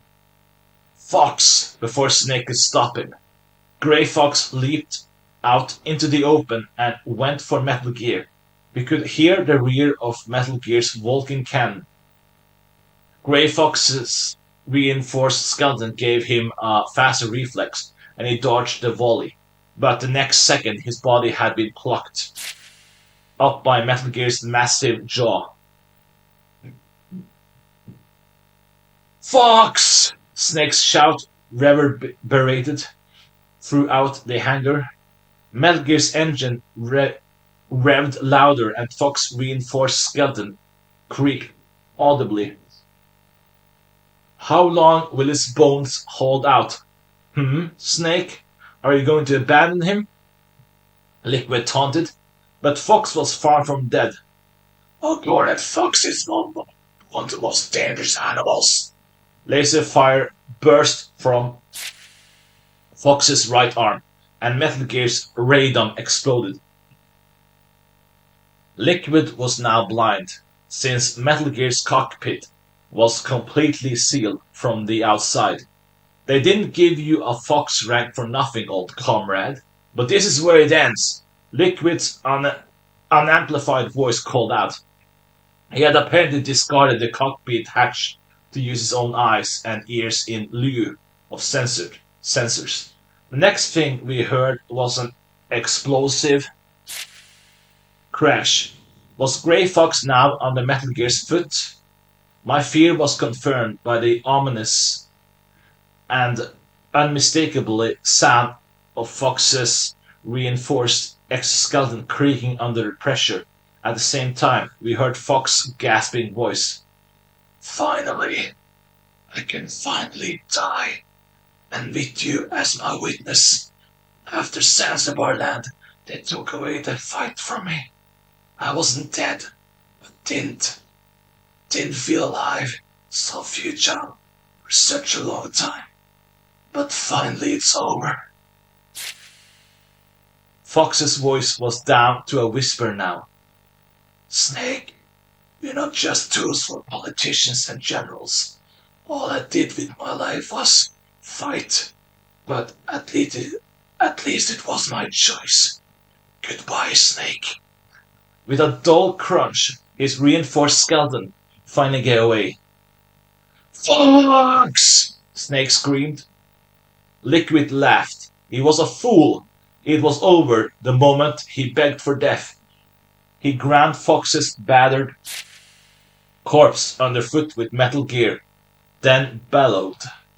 Do you get it now? You can't protect anyone, let alone yourself. Die! Die!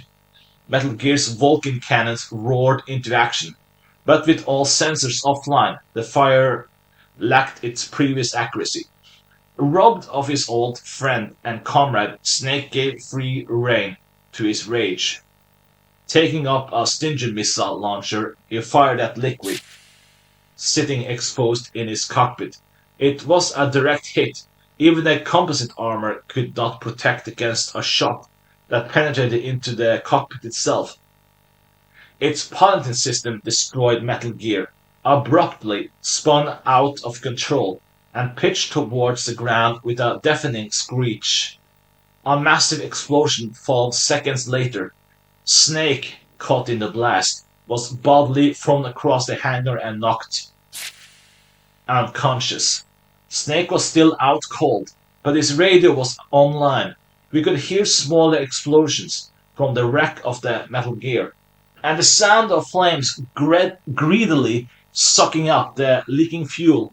Snake showed no signs of coming around a few minutes later. A sound of footsteps emerged from the general chaos. It was moving towards Snake. There was a faint murmur. Snake, it's not over yet. It was Liquid's voice. Snake, I yelled into the radio, but Snake did not stir. Isn't there any way to wake him? I asked Richard, but he shook his head. Liquid had reached Snake's side, and to our surprise, picked up Snake's limp body. He started to carry Snake, heading in the direction of Metal Gear's prone form. We listened, helpless in a tense silence. It was Snake's battle. There was next to nothing we could do. Liquid had now climbed onto Metal Gear's back, where he carelessly laid Snake down. He apparently planned to simply wait for his adversary to regain consciousness. So, Liquid said, Snake was still out of action. I know you're listening. You have a radio implant in this one. It was clear that Liquid was talking to us. You think you pulled a fox die? Think again. You're never going to kill me with a thing like that. Never. The knowledge that he was already infected with the killer retrovirus made no difference to Liquid Snake. It was a force of will that commanded respect. You have no idea how excited I am, knowing that you're still out there. Revenge is a candy. I've been deprived of too many times. The hatred in Liquid's voice was chilling. You, patriots! At that moment, Snake let out a groan. He was starting to surface. He's almost ready. Listen, all of you. When I've settled the score with this one, I'm coming after you next. I'm going to end your miserable lives in a way that'll make even the Reaper's stomach turn. I look forward to it. Richard murmured starkly. Snake groaned again. He was apparently awake. Still a light sleeper, huh? Liquid said to Snake conversationally. Liquid, you're alive. You won't get rid of me, not as long as you're breathing. Sorry, your insurrection was a bust, Snake commented. Do you think that I'll give up my fight just because we've lost Metal Gear? Liquid had lost none of his confidence. Your fight, Snake shot back. What's your real objective here? To make sure that the Age of Warriors comes again. Warriors like us, Snake. That's Big Boss's pet delusion all over again. No, his legacy. Liquid exploded at Snake's words. All throughout the Cold War, during the times of turbulence, the whole world wanted us, gave us our due, we were needed. He fell silent, as if to mourn for the days that were no more. That's all changed.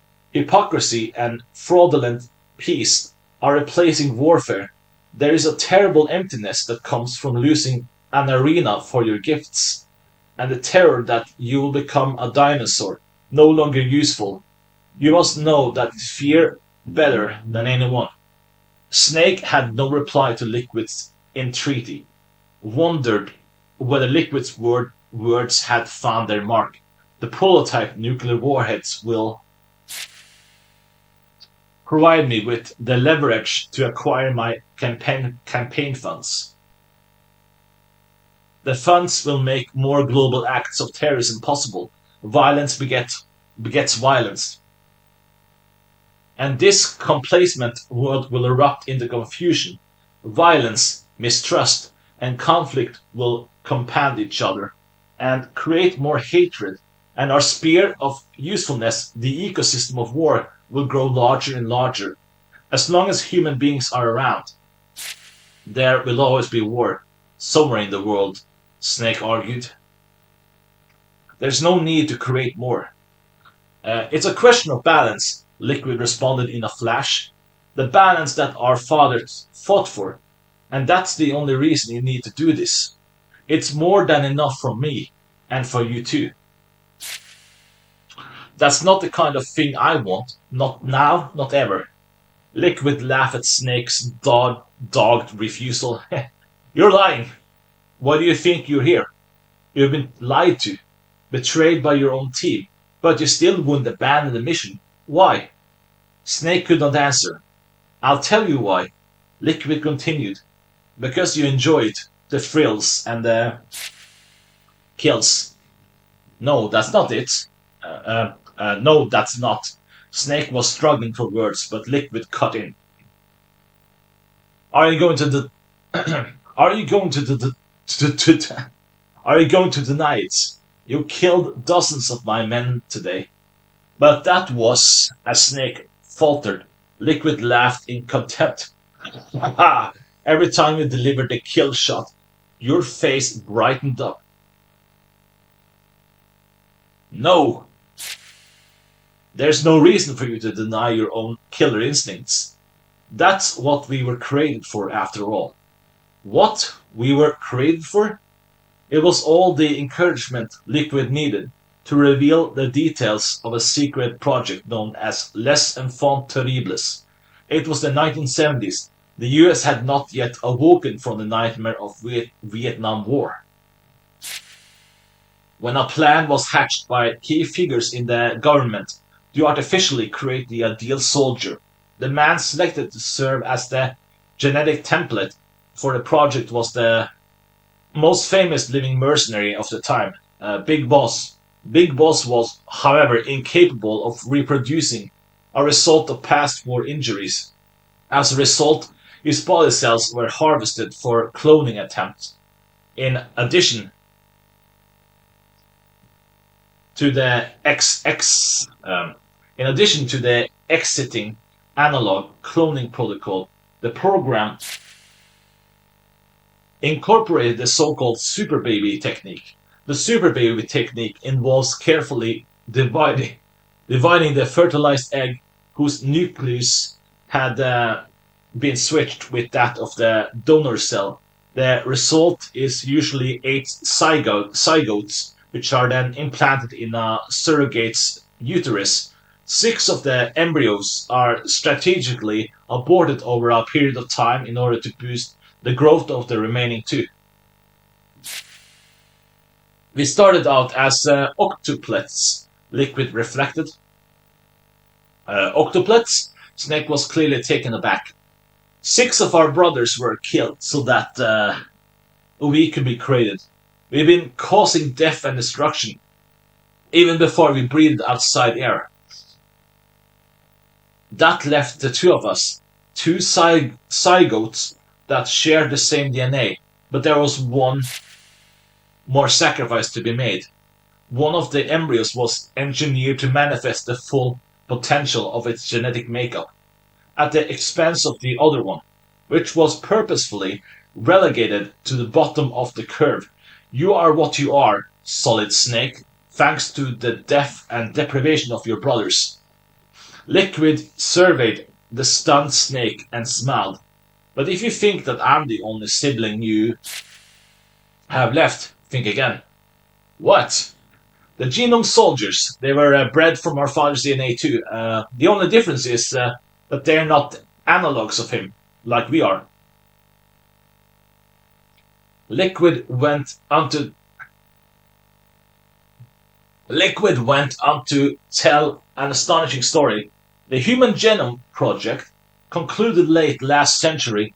The Les Enfants Terribles project and the intensive study of Big Boss genetic samples had led researchers to many of the secrets of the so-called soldier genes. The isolated traits for initiative, discipline, and the other tactically desirable characteristics had been secretly integrated into the genetic structure of next generation special forces soldiers. All those commandos you murdered on this base were your brothers, the genome soldiers. Incomplete creatures, certainly forcibly grafted with a piece of Big Boss's genetic sequence, but still family. They share in the family dysfunction too. Their lives also cost someone dearly. How so?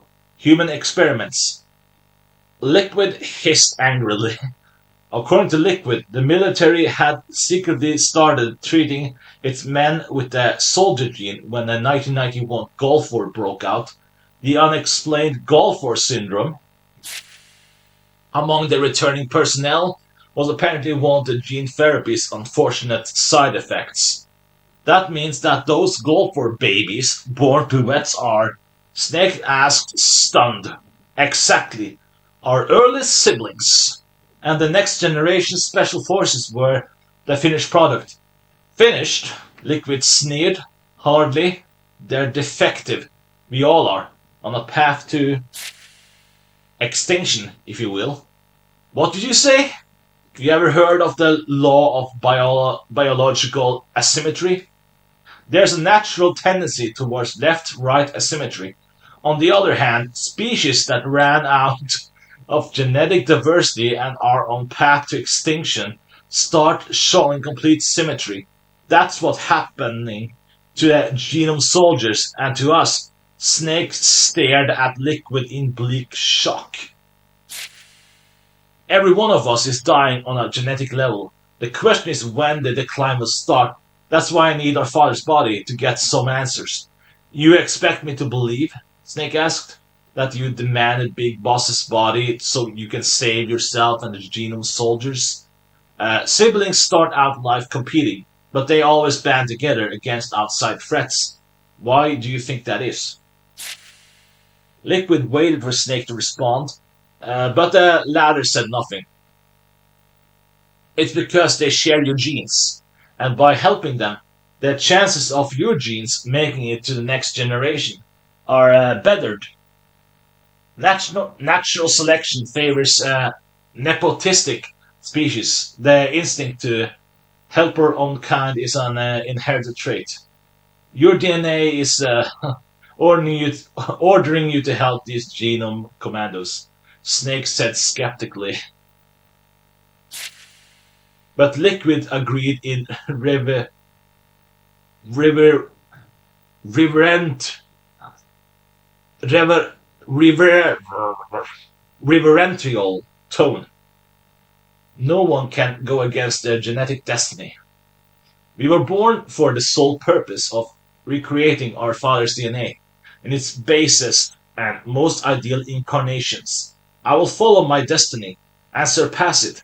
I can break my own biological curse, and that's why I'm going to kill you, Solid Snake. He spoke quietly, but it was clear that he meant every word. He suddenly called out in a different tone. Look behind you. Meryl, Snake exclaimed. Meryl was apparently lying behind Snake. I guessed that she had been brought there before uh, Liquid had carried Snake onto the roof. Is she alive? I wouldn't know. She was definitely breathing a few hours ago. Though she kept calling her name, so over and over again. Liquid said coolly. Meryl, she's a fool to fall for a man who doesn't even have a name. I do have a name. No, you don't. And no past and no future. That's the way it is for us. Liquid shouted the only thing we do have. Uh, shouted the only thing we do have are instructions written in our father's genomes. Liquid, let Meryl go. After we settle things between us, we're just about out of time. Are you talking about Foxdie? No, the Pentagon. It seems that the DoD came to a decision when they heard about Metal Gear's destruction. They're not even interested in a Bonder report at this point. Ask your shadow, Campbell, if you want. He likes to listen, doesn't he? Snake raised Campbell on the radio.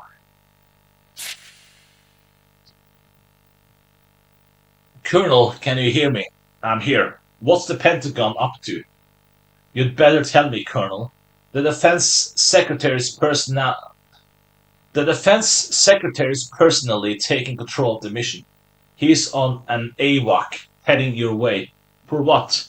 An airstrike? Campbell replied bitterly. What? That's not even the bad news. A bomber just took off from the Galena AFB. It's carrying the B-61 13 surfacing piercing missiles. Christ, Metal Gear's already been destroyed. Snake raised his voice. Doesn't the defense secretary know that?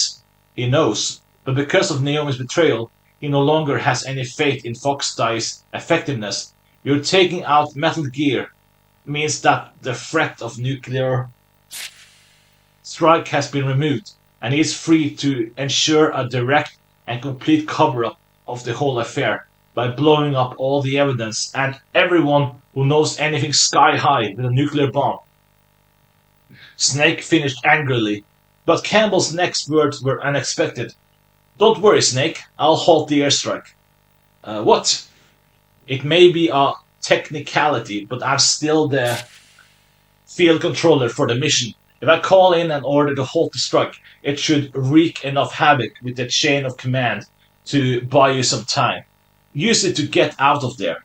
Richard called one of his men over and muttered an order. There was little doubt that it was for Campbell's arrest. Snake and Campbell, ignorant of the roomful of ears who were listening in on their exchange, were still talking. Colonel, you know what will happen to you. It's all right, Snake. But you should know something. There was a top-secret internal investigation being conducted into Foxhound these past few months. Mary was transferred out to Shadow Moses the day of the insurrection as a hostage to ensure my cooperation. What the... Snake broke off in disgust.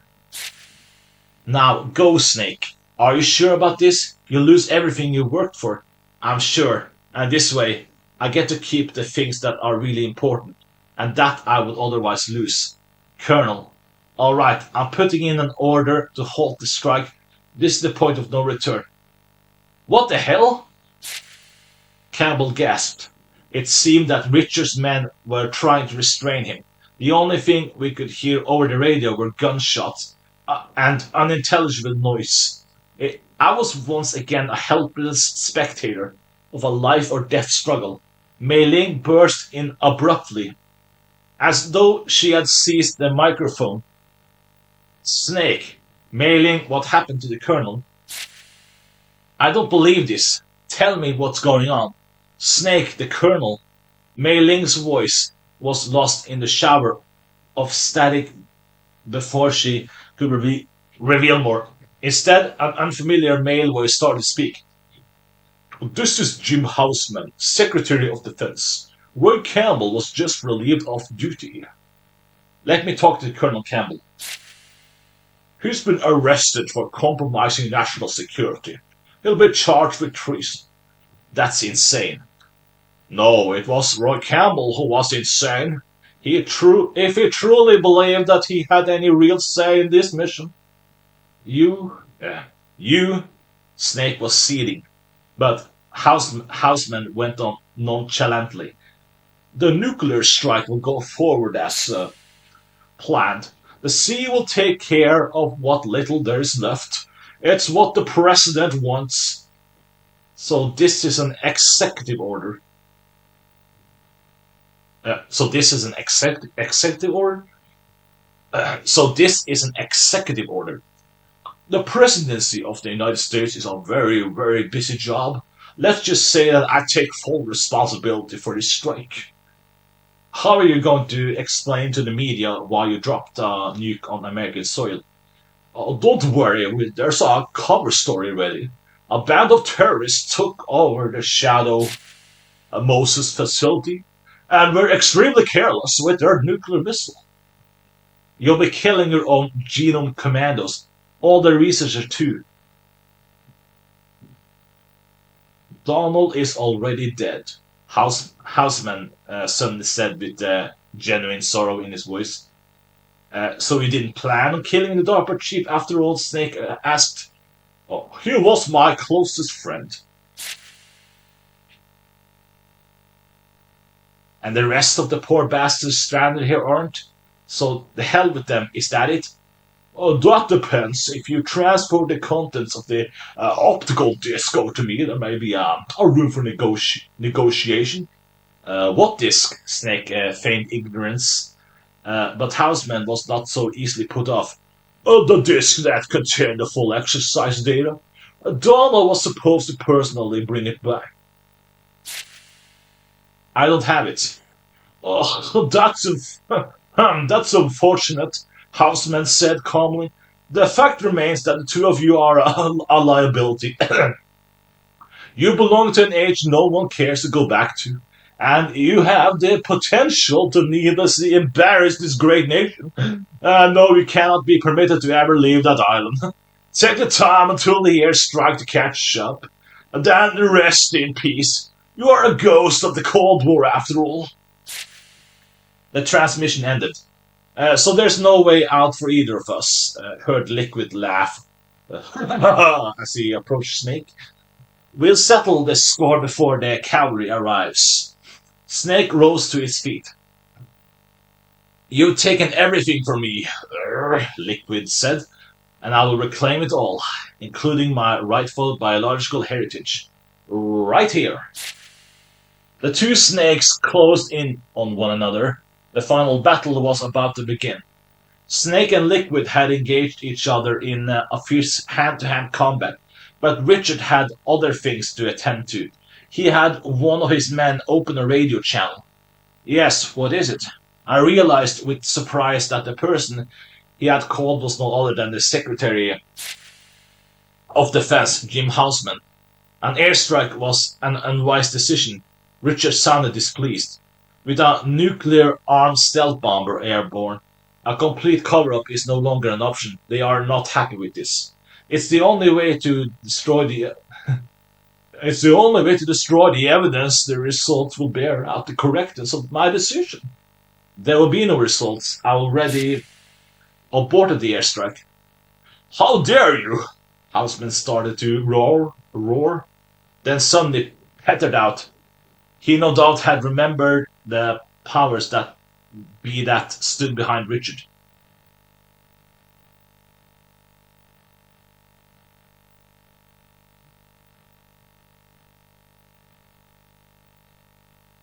What do you intend to do then? He asked with barely suppressed rage. There is another viable way to salvage the situation. Make me take the fall? I don't think so. Houseman's voice shook with fury.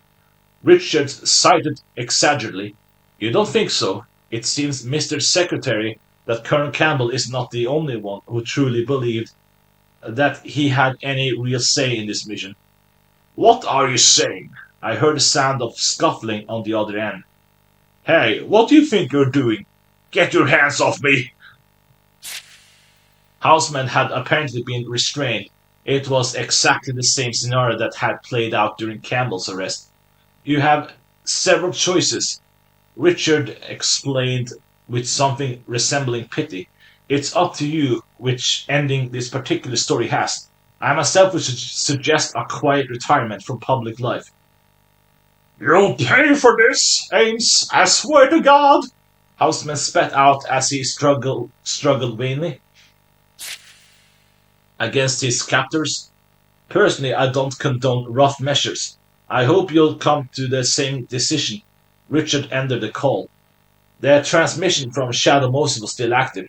Liquid's dying scream tore through the speakers. Looks like things are wrapping up nicely over there.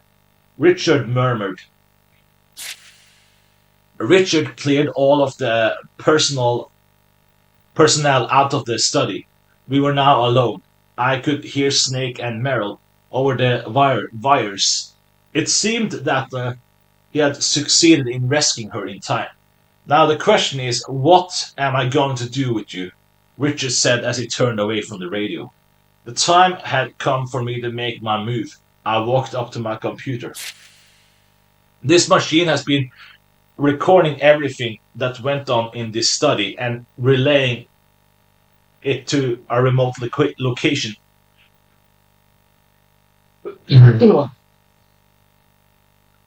This machine has been recording everything that went on in this study and relaying it to a remote location.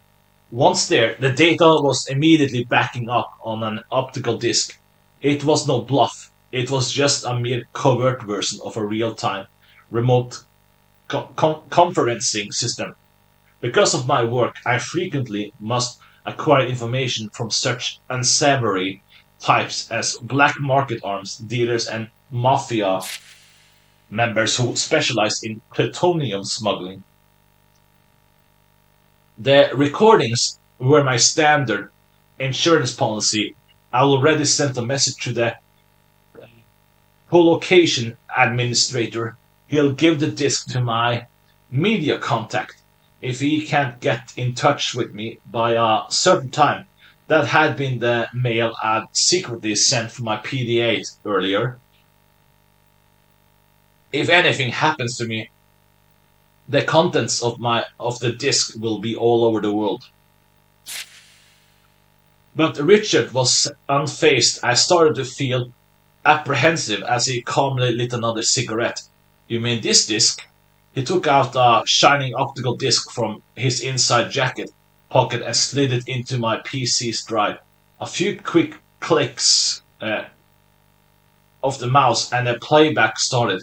I stared at the slightly grained footage, horrified.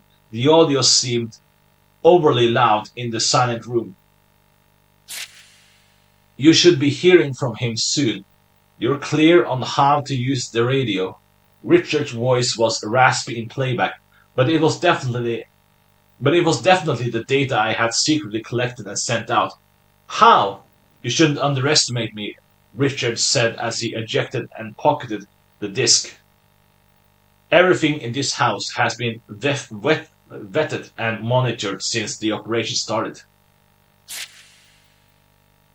Nothing got in or out without my knowing about it, including electronic signals. That email you sent from the bathroom never got to its destination. It seen right through me. With that realization, I felt strength leaving my body. The game was up, but even if you had managed to get this data out into the world, that wouldn't have guaranteed your safety. No one would have believed yet another conspiracy theory, least of all the press. Your people would have made sure of that, I'm sure. Instead of answering, Richard stubbed out his cigarette and slid his right hand inside his jacket. There was an awkward bulge there in the clean line of his tailored jacket. It was where he kept his gun holstered. Cold sweat trickled down my back. I was slowly backing away from Richard, and I did not even realize the fact until my back hit the wall. There was no way out. Are you really prepared to kill me? Could not hide the tremor in my voice. You should know the answer to that, he said quietly, looking me straight in the eye. Then he pulled his hand out from under his jacket, and I instinctively shut my eyes. But even after what felt like an eternity, the muffled shot and the pain I was expecting did not come. I wearily opened my eyes and saw what was in his hand. It was not a gun, but a disc. Everything you have, everything you ever want to know about Foxdie. Richard walked up to me and placed the disc in my hand. As I said, a recording of what took place in this room won't guarantee your safety. There's no solid proof, just talk. It can easily be denounced as a fabrication and covered up. But the Fox study data is a different story, he continued. This disk contains everything about that project, from its origins to the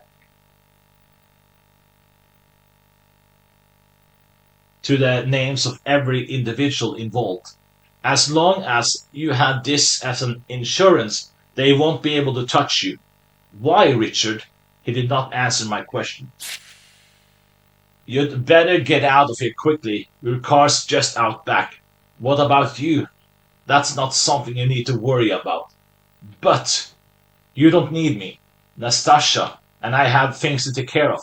Why are you doing this? I asked again. You'll figure it out someday. Do what you have to do. All right. He suddenly held me close and put his lips on mine. And as we broke apart after a long kiss, he whispered in my ear, I wanted to do this again just one last time. Then he gently eased me away. Now, go, hurry. There was gravity in his voice that allowed only one response. I nodded and sped out of the room. That was the last I ever saw of Richard Ames. After I fled from California, I went into hiding. There has been no sign of pursuit for now. The terrorist incident of Shadow Moses Island came to a conclusion with the destruction of Metal Gear and the death of Liquid Snake. The United States government, however, has not yet officially acknowledged the incident. The rooster of the dead included Liquid Snake, Psychomantis, Sniper Wolf, Decoy Octopus, and Vulcan Raven. Revolver Ocelot's body was never recovered, but his personnel file was closed with the notation "missing in action." Foxhand had, in effect, been decimated. The survivors from the Next Generation Commando unit were all removed to the Peace AFB in New Hampshire, ostensibly for training, as far as I know. They remain prisoners there to this day. The government has repeatedly denied allegations of genetically engineering super soldiers, but rumors that their research continues remain persistent. The deaths of Donald Anderson, the DARPA chief, and Kenneth Baker of Armstech ended the development of a new Metal Gear.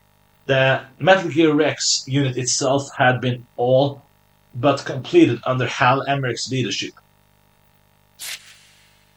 But my sources, um, but my source at Lawrence Livermore indicated that the railgun warhead delivery system had not been fully operational.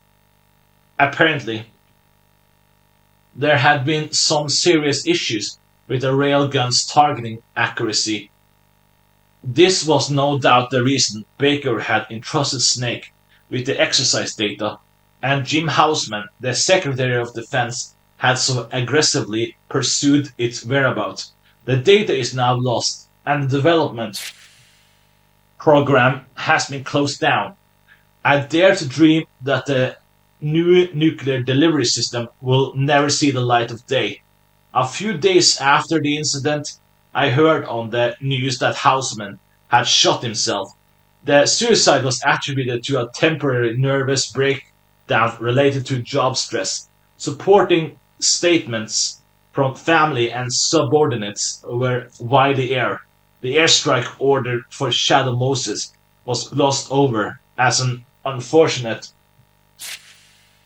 evidence of the late defense secretary's unraveling mental state. I remembered Houseman's words from the final hours of the mission and thought I knew what had really happened.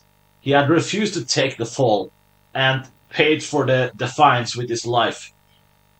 The record of the Shadow Moses incident and the Foxdie data disk that Richard gave me are still under my vigilant guard. The Foxdie program data covers Naomi's careful ana- an- analysis of the unauthorized reconfiguration she had made to the virus. The information showed me that Snake was indeed one of the targets for the deadly retrovirus, but the incubation period had been changed to a wild card value, even though Naomi herself did not know when the virus would awaken within Snake. It must have been the best revenge she could think of, condemning him to live in this fearful limbo. Colonel Roy Campbell was released after the defense secretary's own arrest and is once again enjoying his retirement. Mei Ling also made it safely out of the mission and is back in academia. Dr. Hal Emmerich did not return to Armstead following his rescue from Shannon Moses. His whereabouts are unknown, but there is some indication that he made his way to England, where he has family members. Snake and Merrill appear to have successfully made it off Shadow Moses Island. I could, however, find no trace of them. I hope that the same is true for those who have an interest in seeing them silenced. Naomi Hunter was formally taken into custody after the incident's conclusion. 3 weeks later, as she was undergoing debriefing in a certain facility, she escaped. She has not been heard of since. Officials were closed mouthed about the circumstances of the escape, but inquiries into other quarters elicited the fact that someone had broken Naomi out of the base. I knew of only one person who could have breached the base's tight security and successfully led someone to freedom. And then there was the matter of Richard Ames. I called in a favor and had an inquiry made to the DIA about one Major Richard Ames. The agency's response was that there was no DIA personnel fitting that name and description. Buying my safety and freedom had been a costly act for Richard. It was then that I decided to go public with what I know. By exposing the conspiracy, I may be putting myself in renewed danger, but I am through with being a spectator, an objective bystander. The powerlessness I felt watching Snake's solitary war on Shadow Moses has been a bitter wake-up call. This time I am determined to make a stand. This is my war now, to tell the truth about what happened on that island. That is my responsibility and privilege as a survivor, and a cause for which I am prepared to give my life.